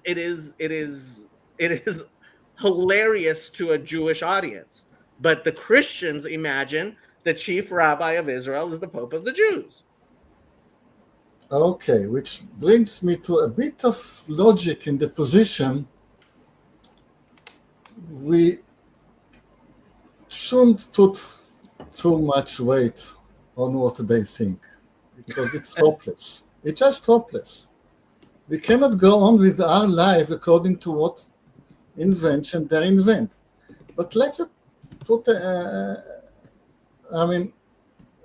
is a conclusion from this dialogue already. There is no way that the state of Israel is going to build the third temple. It's not going to happen. And the only, you just mentioned the remote possibility that we'll be forced to build the temple by some outside empire.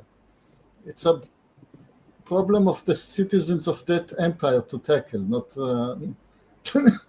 not my problem. Anyway, not going to happen.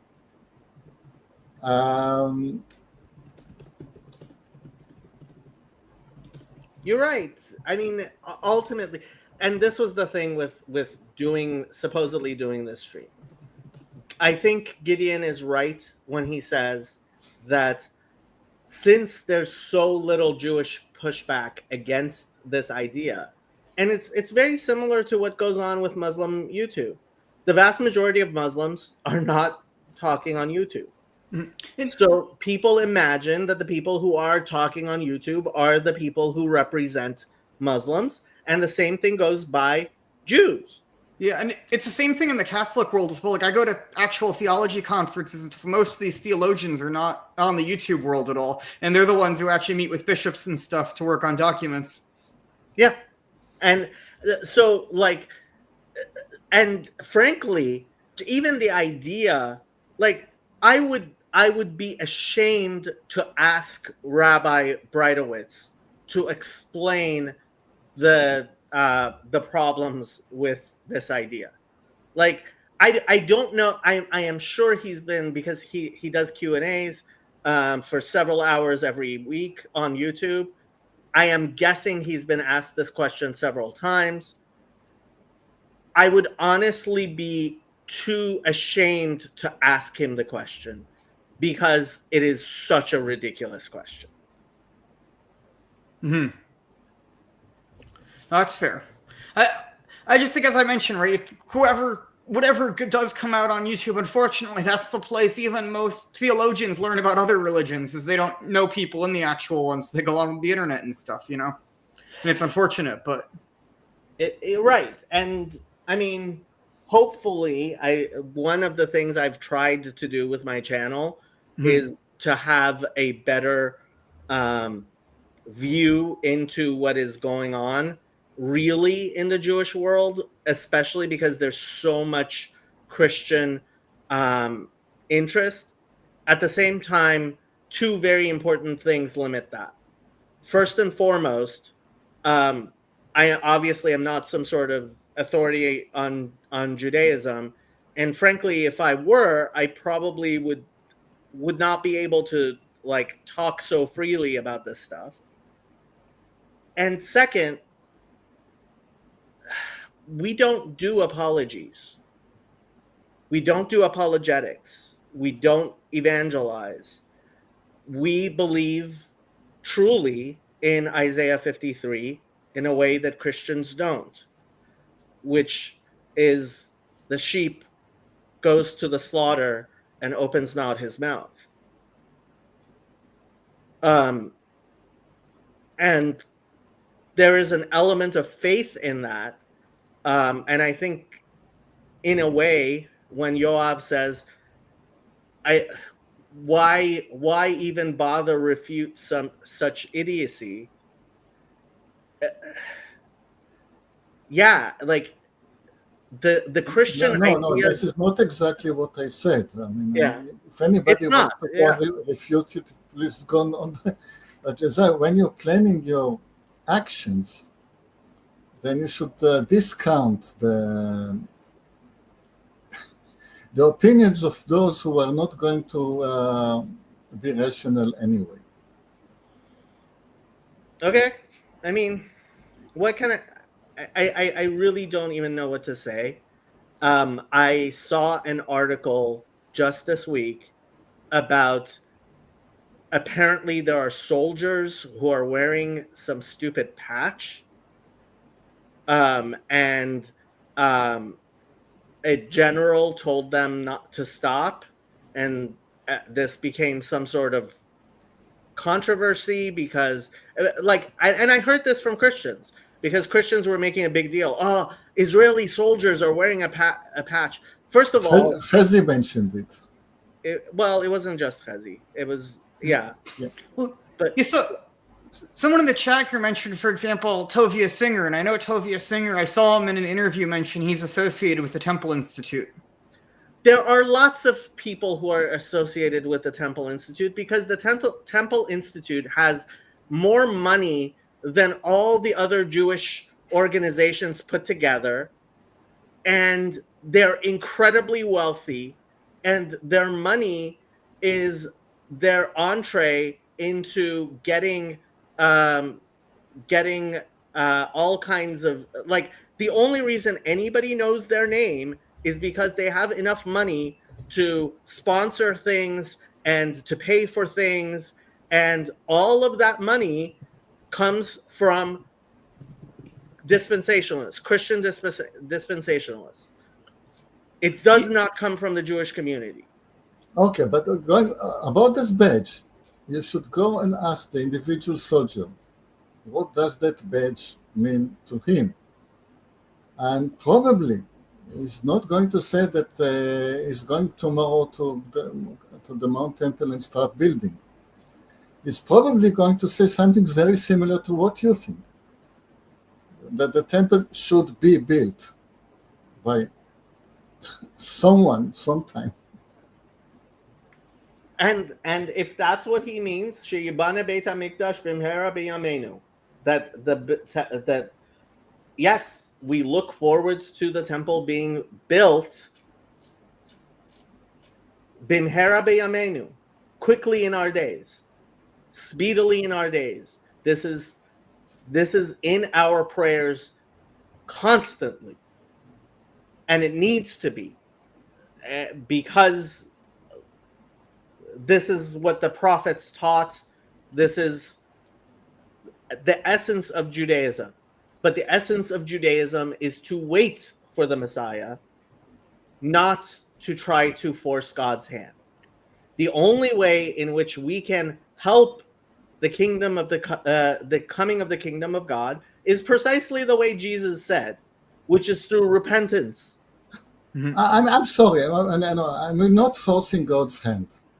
Zionism was a negligible movement, unsuccessful, a complete failure in 1924.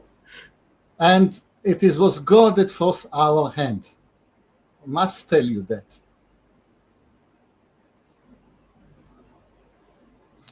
No comment. Yeah. I think I agree with you. This is a fringe idea, and that's why I want you to try to flesh something out on how this isn't actually in line with traditional Judaism. But I think you're underestimating the political forces at power here, just like there were, right? So Zionism was a very fringe idea in general in Judaism, then entered into, even when the state of Israel was founded, it was still a fringe idea in religious Judaism. And now you're seeing many more religious Jews identify as Zionists because the political forces shifted the religious world. I'm not discounting it at all. That's the frustrating part. I am not discounting it at all. Mm-hmm. The question is, where is this coming from? And it's coming from Christian Zionists. That's where it's coming from. It's coming from the dispensationalists, the 50 million Americans who self-identify as Christian Zionists, who are much wealthier than the Jews are.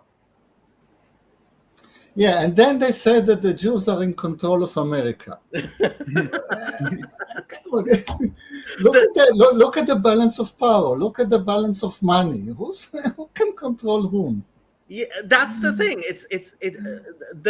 What gets me is when people talk about Israel controlling America, when if you know anything about Israel, you know that Israel is a colony of the United States.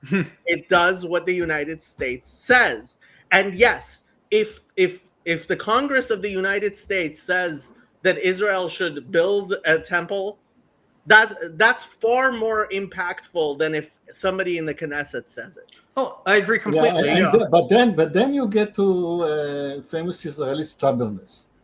If the Congress of the America will order us to build a temple, we will say no way. Maybe, yeah. Because we are Israelis. Yeah, but you do see, right, that there is. I mean, that's why I feel like it's much more likely that Netanyahu would build the temple at the insistence of Donald Trump, and then he would do it on his own accord. But you also see there's all sorts of people in the American government very close to Donald Trump who would like this to happen. For exactly as you mentioned, for Christian dispensationalist reasons. This isn't in line with traditional Christian theology either, but it's very influential in dispensationalism. And so, yeah, look, the problem is, and so Father Stephen actually, he did a 3-part series where he was trying to refute dispensationalism, and I almost did just a commentary stream going through all 10 hours of it, and maybe I should, but yeah, AIPAC is. So I used to go when I was young. I was a young Zionist, and I used to go to the AIPAC conference in Washington, D.C., which was paid for by AIPAC for me to go, just like AIPAC pays for a lot of things. And I remember being in the AIPAC offices when they said, yes, the members of the board of directors are Jewish, but that's because the people who fund AIPAC want it to be Jewish. The money comes from the Christians. And Christian money, it's funny. I almost feel like I'm inverting the anti-Semitic stereotype of Jewish money perverting, but Christian money really is perverting Judaism. And it's not some weird conspiracy theory. Look at how much money Christians have and how large of a political force they are and how much money they spend on things like the Temple Institute. And yes, the Temple Institute would not exist if Christians were not funding it. Well, yeah. This is partly why I'm here in the TLC, generally speaking.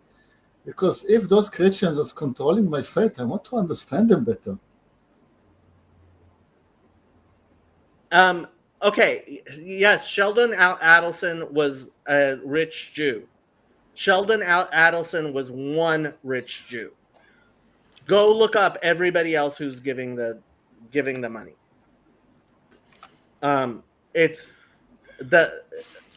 You can look up. I mean. Some of these donors also just seem to be weird people. Like I was looking recently, if you know about Paul Singer.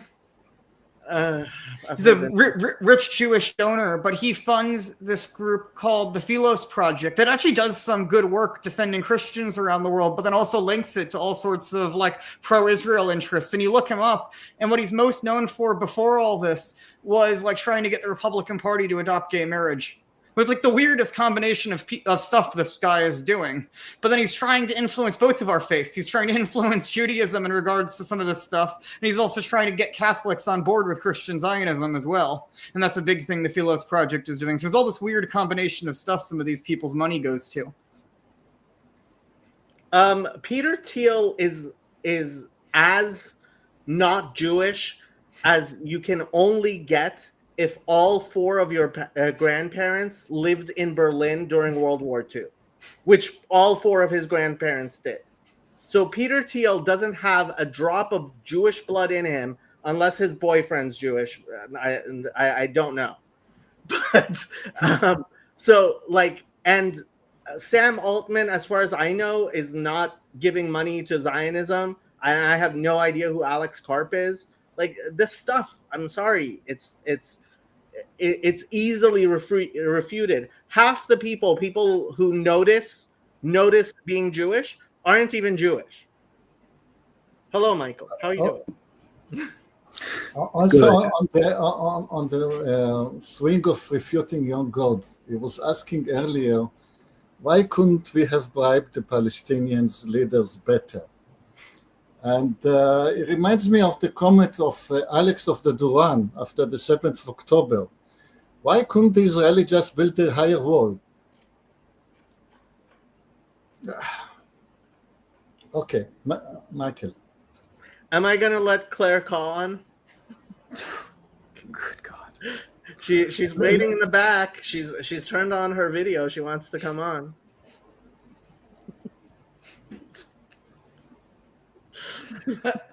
I have a bunch of work to do and a kid who's going to be born later this month, so I need to focus on my work. So I'm going to hop off here. Thank you. Really good conversation, though. Thank you. Yeah. Thank you for coming on.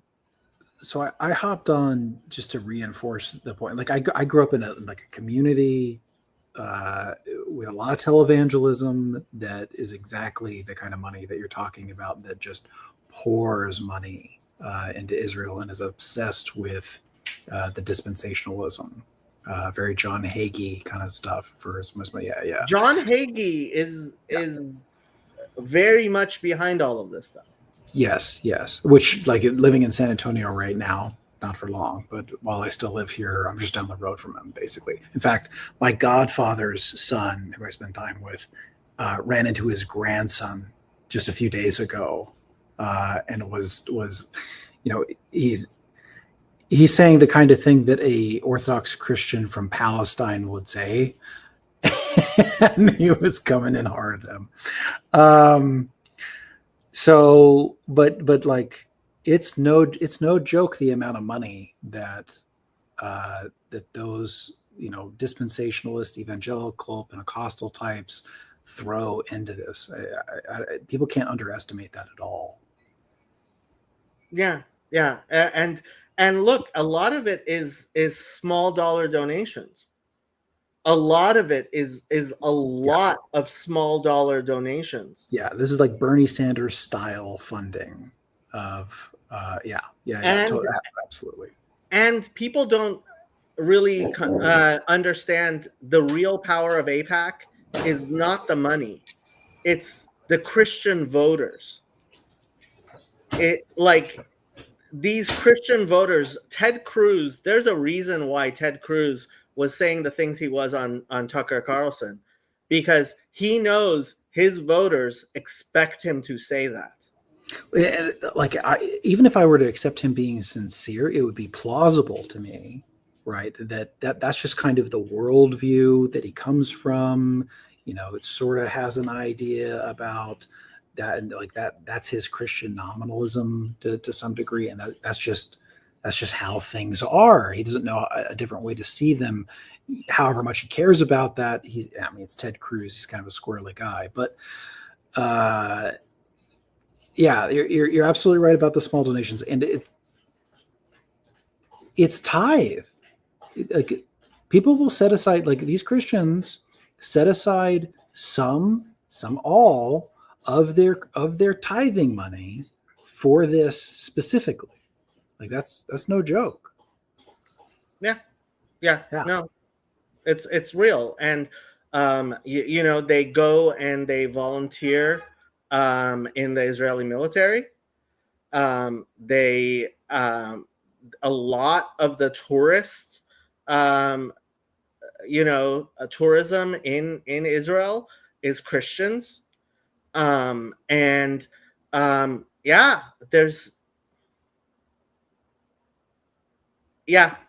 like I don't even know what to say. Every time I'm home, my dad's bringing up red heifer stuff in Israel. Like every time. And it's the funniest thing. Like we hear about it from Christians. I guarantee you, there, like in Israel, like within the Jewish community, nobody is talking about the red heifer that supposedly was found. Yeah. And I remember on TBN watching like 20 years ago, they were talking about the red heifer that was found. Same. TBN specifically. And yeah. And that's where kind of a monoculture of that, I think, really got reinforced, was the broader TBN viewership. Like that really brought a bunch of people into it, right around John Hagee's circles, you know, like how do we understand Revelation, and there's just an obsession around that. Yeah. I think you should let the office on, because I have something to say about Zionism as an Anglo-American imperial project. The land was under British rule, and the British were very much like the Americans of today. You had that group who believed that the Jews should be the master of the land, and they were Bible reading, and they were actively training the forming IDF in the art of war in order to help the Jews retain the land. But there was a majority, like there is today in the British Foreign Office, that was actually in love with the Arab culture. And the British were training and arming the Jordanian Legion. And when the War of 48 started, nobody was selling arms to Israel. Britain was not selling arms to Israel. America wasn't. France wasn't. The only country in Europe that was ready to help us was Czechoslovakia. Under a Soviet guess that we might be a thorn in the side of the Great Britain if we survive. So as it is now, there was no one plot. There were individuals who believe in ideas and were acting against each other within one religion and within one country. So I guess this conversation is getting close to an end, so I'm going to let Claire come on. Hello, Claire. Hi, guys. What did you want to share with us, Claire? Well, I was very interested to hear you talk about Zionism. I'm delighted that you agree with me that Israel is an American colony. And once you see Israel in these terms, it all becomes clear. But for anti-Semites, their sacred belief system is that it's the other way around, that America and the rest of the West is a colony of the Jews. And so it's very difficult to get them to see things in the correct way, in my view. Because if you look at British history, you will see that the British had an eye on Israel way back in Gladstonian times. So since Claire won't turn on her thing, I figured we would have a picture of Claire up on the screen for people to listen to what she's saying. Yes, Chad, apparently this is a PvP server.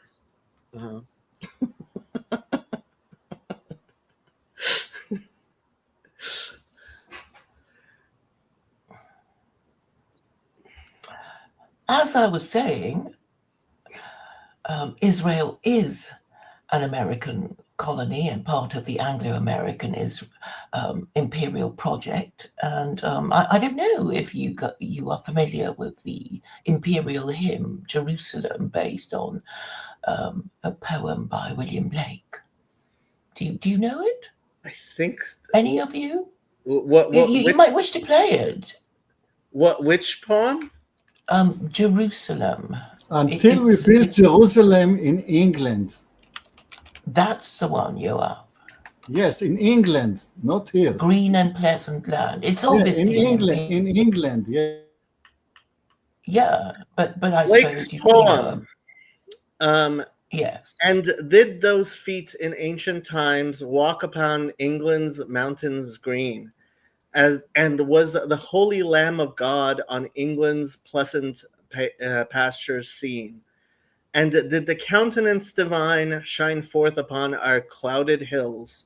And was Jerusalem builded here among these dark satanic mills?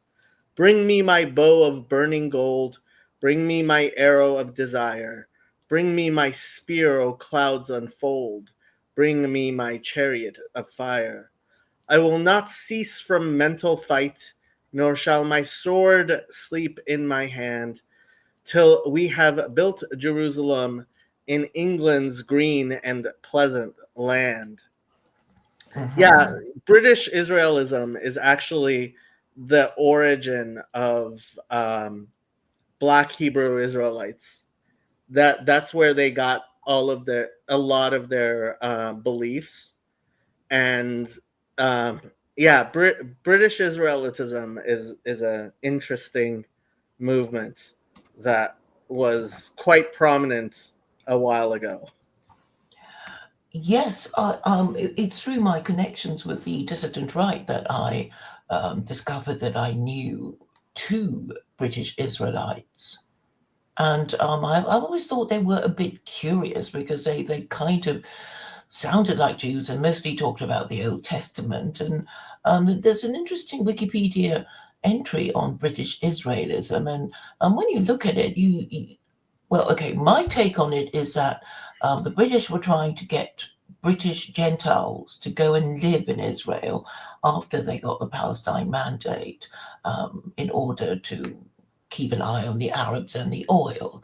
And that was why they created this false religion, to make the British, prepared to go and live in Israel, think they are one of the lost tribes of Israel. That was really the whole point of it. And as you know, they didn't hang on to Israel for very long after fighting 2 world wars with the Germans. And so the burden of that passed across to the Atlantic, to you guys. Well, the Christian identity movement and a lot of the white supremacist Christians,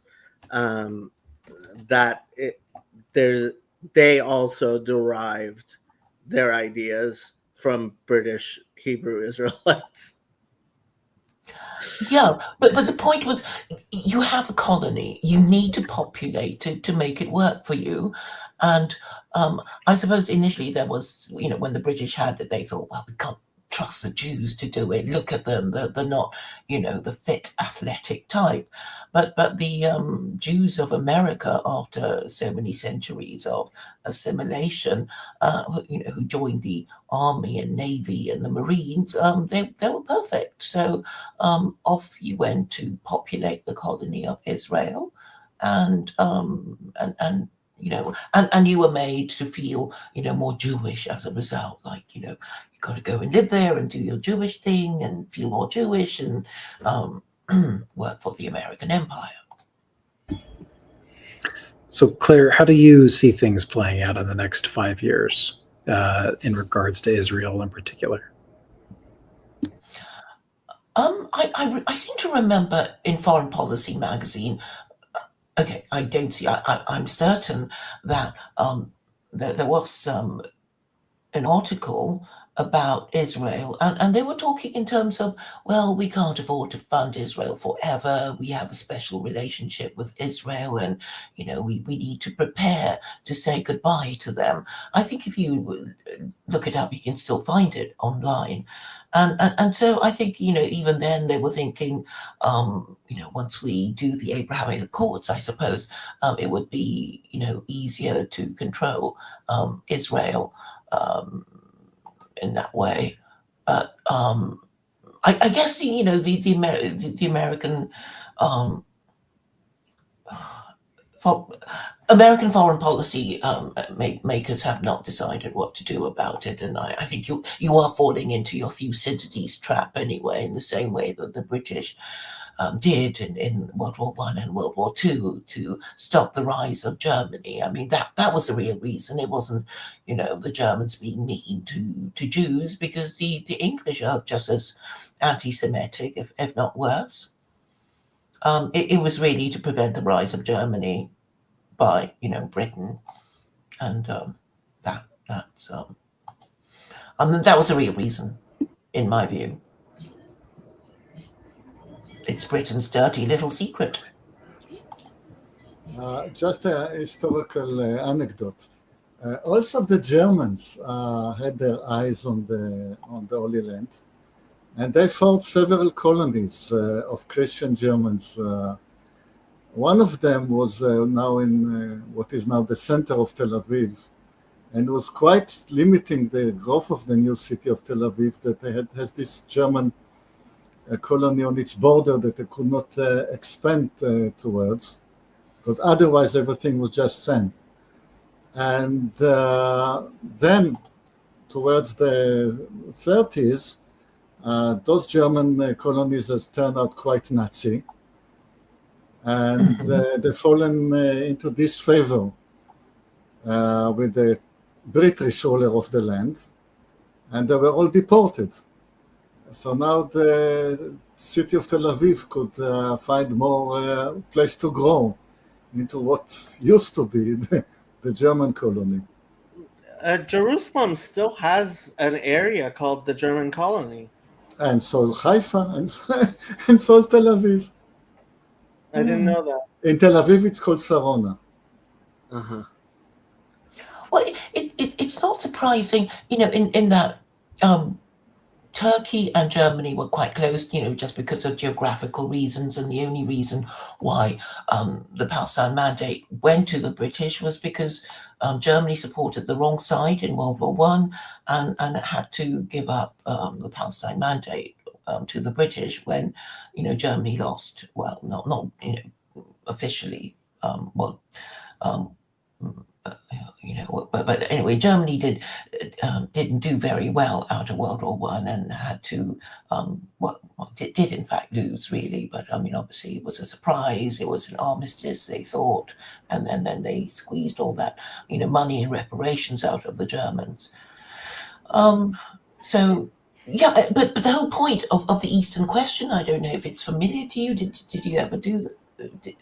Is that a concept familiar to you? I had to do it as a schoolgirl about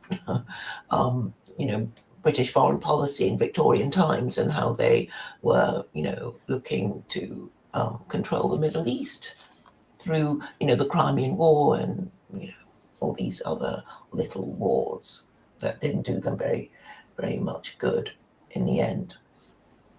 Another historical anecdote, my mother, who is now turning 90, that's apropos trauma for you, Jacob.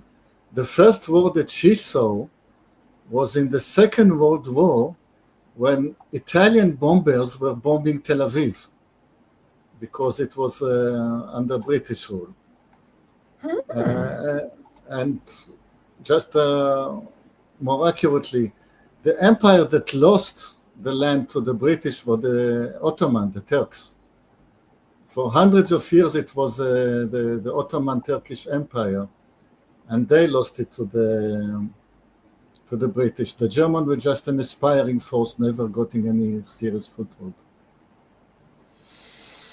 Yeah, I remember as a schoolgirl, studying the causes of World War One. It was something to do with, Belgian neutrality that the Germans violated, and then it was more recently that I learned through listening to a radio program that it was a Berlin to Baghdad railway that actually was, the real reason for the British declaring war on Germans.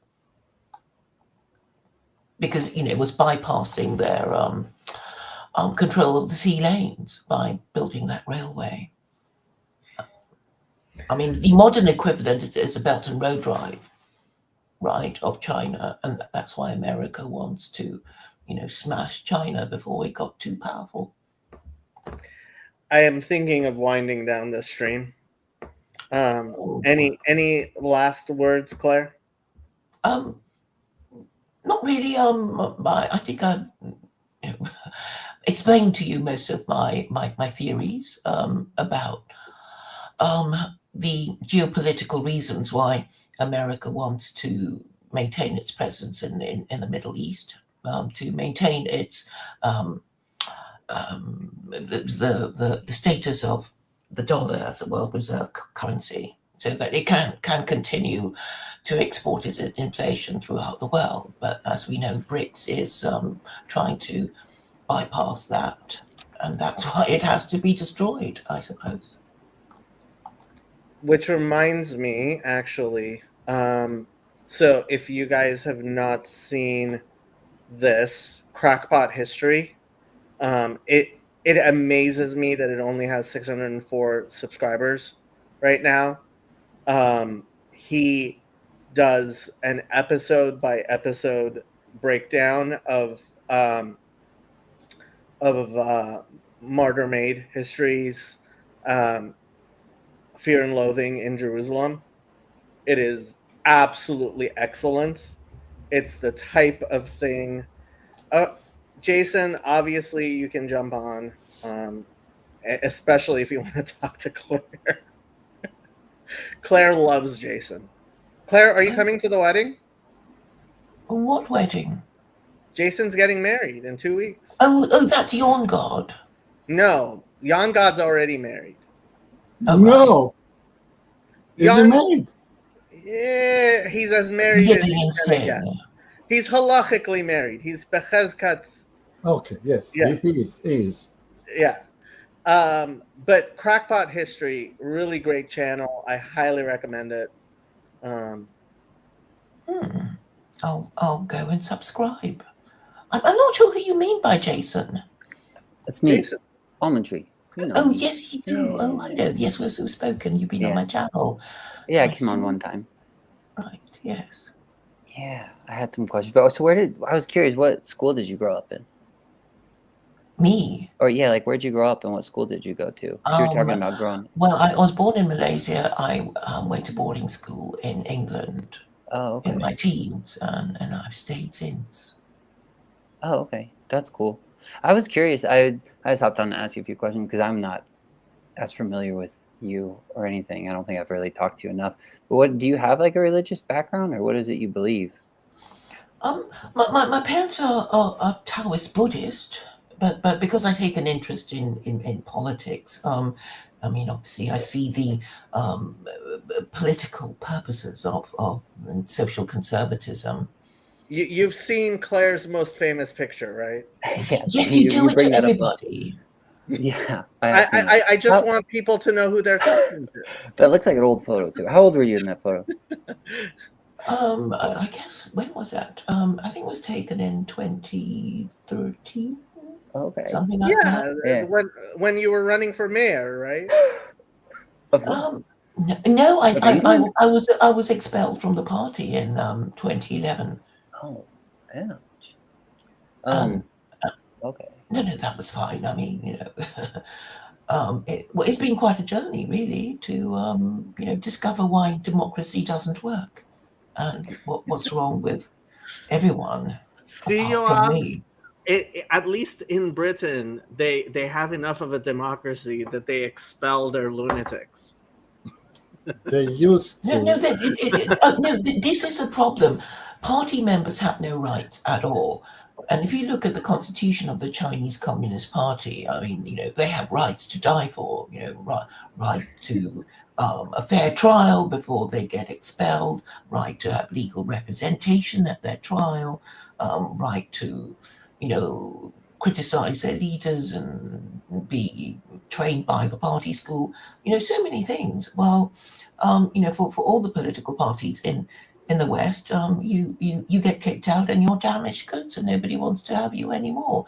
And that's why if you join the wrong party, you're stuck with it because nobody will have you after that.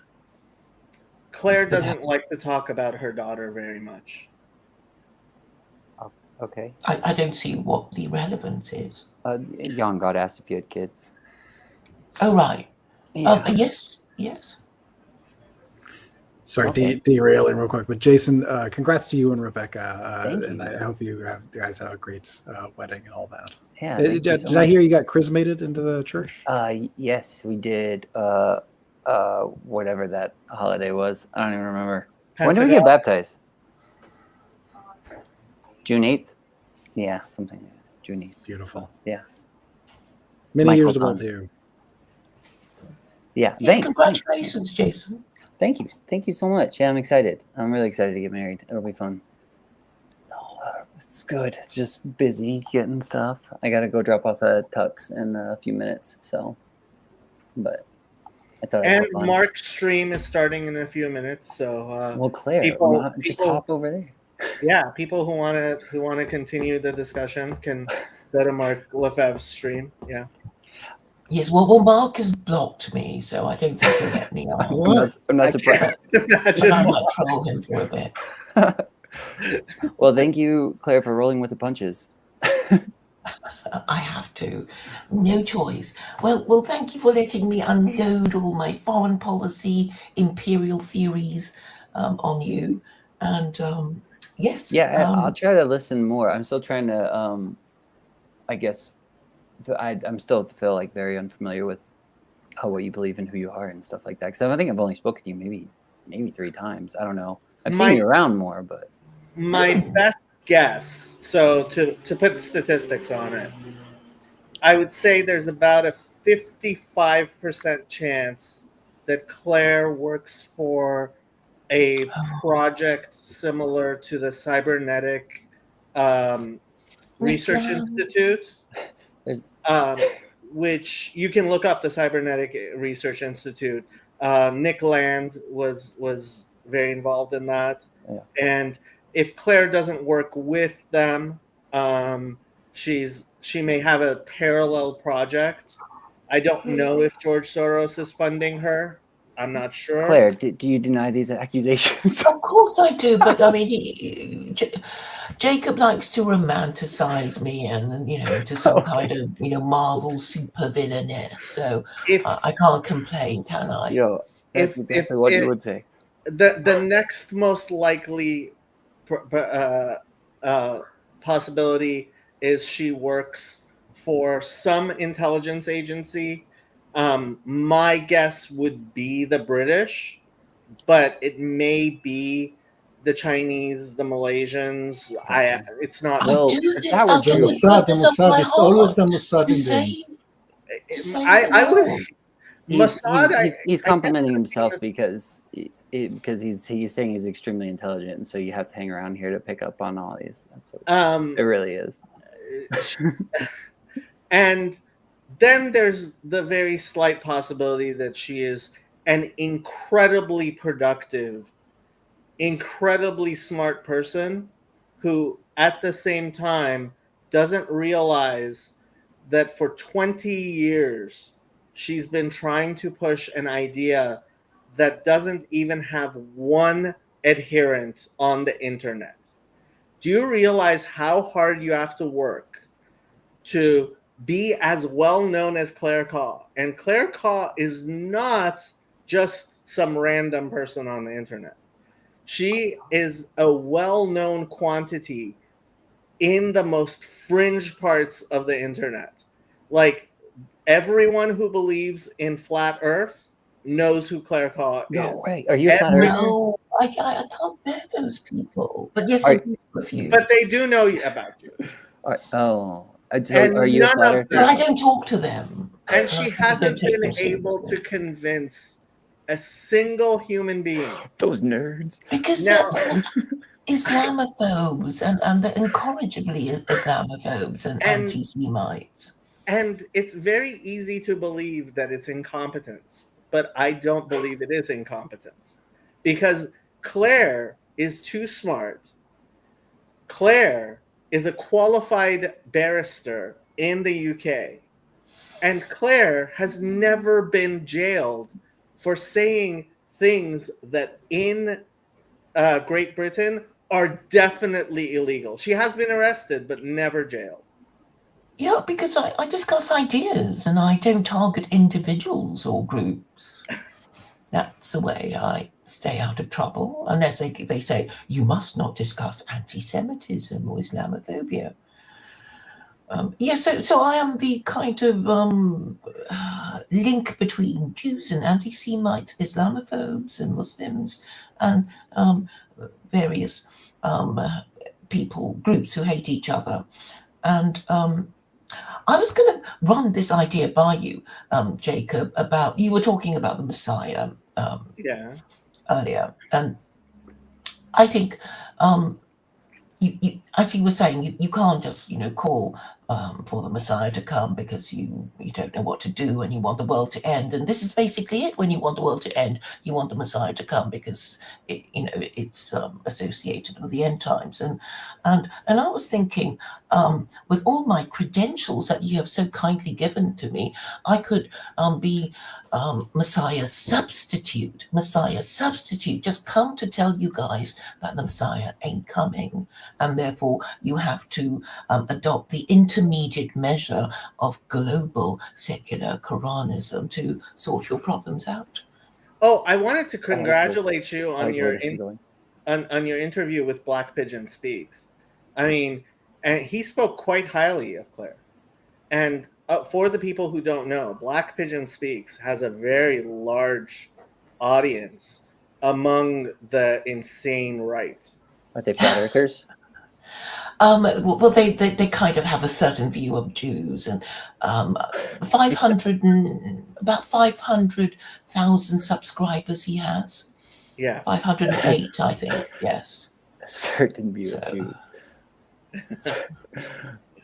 Well, I mean, I do try to tell them, well, maybe it isn't the Jews. Maybe it's because you have this religion that hasn't been working for you guys for quite a while, considering it didn't prevent the fall of the Roman Empire or the fall of Christendom in 1918. But nobody has noticed. Nobody has noticed. 1918 was a long time ago, well, over 100 years ago. When you think Jacob noticed that it's not working.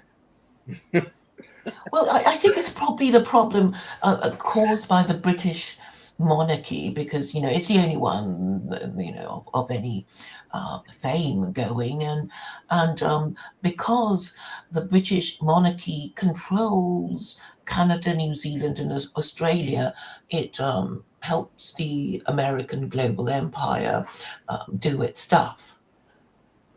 And that's why Americans are really quite keen on supporting the monarchy, because if you watch The Crown, which is made by Netflix, obviously it was made by American money. Do you know what made you so interested in politics? Like when you got started, like what shifted for you? I guess it was what the grown-ups did when I was a child, and I would go to my grandfather's house every Sunday, and there would be all my relations discussing politics, and I kind of liked the talk because I couldn't understand it, and until I did, I still found it interesting, and yes. But now nobody discusses politics, even with family members, if they still have family members. Yeah, it's usually pretty controversial. Yeah, well, that's why we're all here, discussing politics with people you'll never meet, which I think is actually very unproductive. But Claire, you actually met Black Pigeon Speaks. You met with Paul Vanderklay. You met with Tayo. You've met with lots of people. I know. I'm And, still shouting and I'm about going to Jason's wedding. What do you mean? I've met Jason. He's many. Well, good for you. But Yeah. perhaps Jason isn't quite as notorious as me. I know. I'm not. I'm working on it. I need this. That's why I hopped on, just to try to, grift off of Claire Call right now. If I'm being honest. Well, she is broadcasting the stream to her channel. Oh, she is. Oh, I didn't know that. Yeah. Okay. There must be at least one person watching. Well, everybody go vote. America's favorite couple. Jason. Oh, and Becca. right. You guys No, are just still kidding. running for the. Yeah. Jason is running for. So you can. Everybody gets Yeah. one vote unless they pay for it. And if you pay $20,000, you might get close to Jason winning the $20,000. I am sure maybe. the person who actually wins will have spent more than the prize money to I'm sure. win Yeah. that contest. Yeah, but maybe they'll get to meet Jeff Goldblum. That's the real prize, I believe. Really? You get to meet Joe? I don't know. Apparently, him and his wife are doing the competition or something. I don't even Really? know. I don't even know how Becca found it. Claire I is the voted. most notorious woman in the corner. She is But- pretty well known. Yes, definitely. And apparently, you look like a young Jeff Goldblum. Which one? The one from Jurassic Park? That's the one I'm going for. I don't know. The PBK apparently can't get the image of a naked Jason out of his mind. What the I put Fly? jeans on. Jeff Goldblum played the Fly, right? Did he? I don't know. I haven't seen all of his movies. I think he did, yeah. He was great in Life That was quite Aquatic. good, the Fly. He's a great Okay, actor. He's we fun. really are, in fact, going to wrap this up soon because Mark's stream does start in 5 minutes. So, Jason, if you had any final questions you wanted to ask Claire, or I would just, the only any thing I would final- say is, Claire, you should turn your camera on more. It's fun to see your face. No, I don't think I'm fit to be seen. But before I go, Jacob, I just wanted to congratulate you on. I haven't actually even listened to all your what you were talking about with Dr. Paul Lockwood. Okay. But I was interested in what you were saying about insurance and lighthouses and large risks and not being government to make lighthouses, and I'll have to go back over how the insurance system works, and mental health problems can I guess be grown out of thin air, which must be scary for the insurers. So two recommendations. Lloyd's of London, An Illustrated History sounds like it's a children's book, but it's not. It's probably the best history of insurance I've ever read, and it's good enough that if you can find a copy, I highly recommend it, and it's interesting. The second would be The Madness of Crowds by Douglas Murray, who explains the madness of crowds, if you're interested in those topics. And once you've read the two of those, you should understand basically everything I was saying in that stream yesterday. Yoav, final words. Final answer to John God's final question. He asked whether in 5 years Israel will get to the borders between the Nile and the Euphrates. And John God is reading the Bible with me, Kings A. And there you have the answer. How did King Solomon get to his large kingdom? Through a set of political alliances. He married the daughter of Paro. He married the daughters of the Syrians. And he had his enemies exiled to Egypt. And this is how you get a kingdom in the Middle East. Just make friends.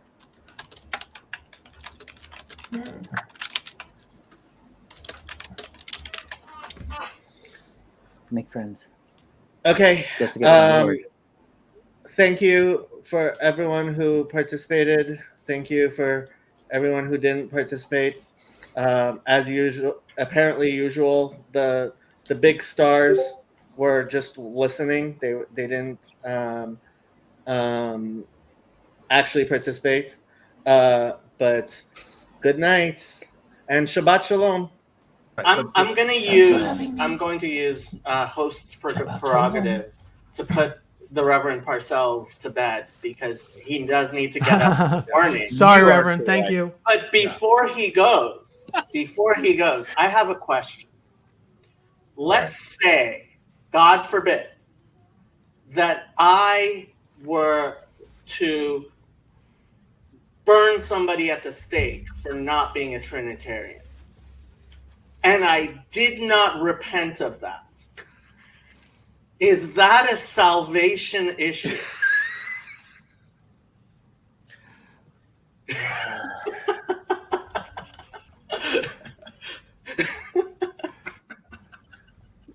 Sometimes Jacob takes that devil's advocate thing too far. There a proverb that says something like, don't answer a fool according to his folly.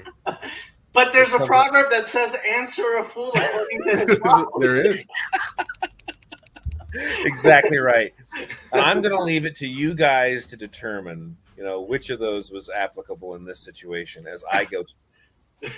So, but anyhow, good. Thank you, Reverend. Good to Thank chat you. with you all. Thank you. Good night. The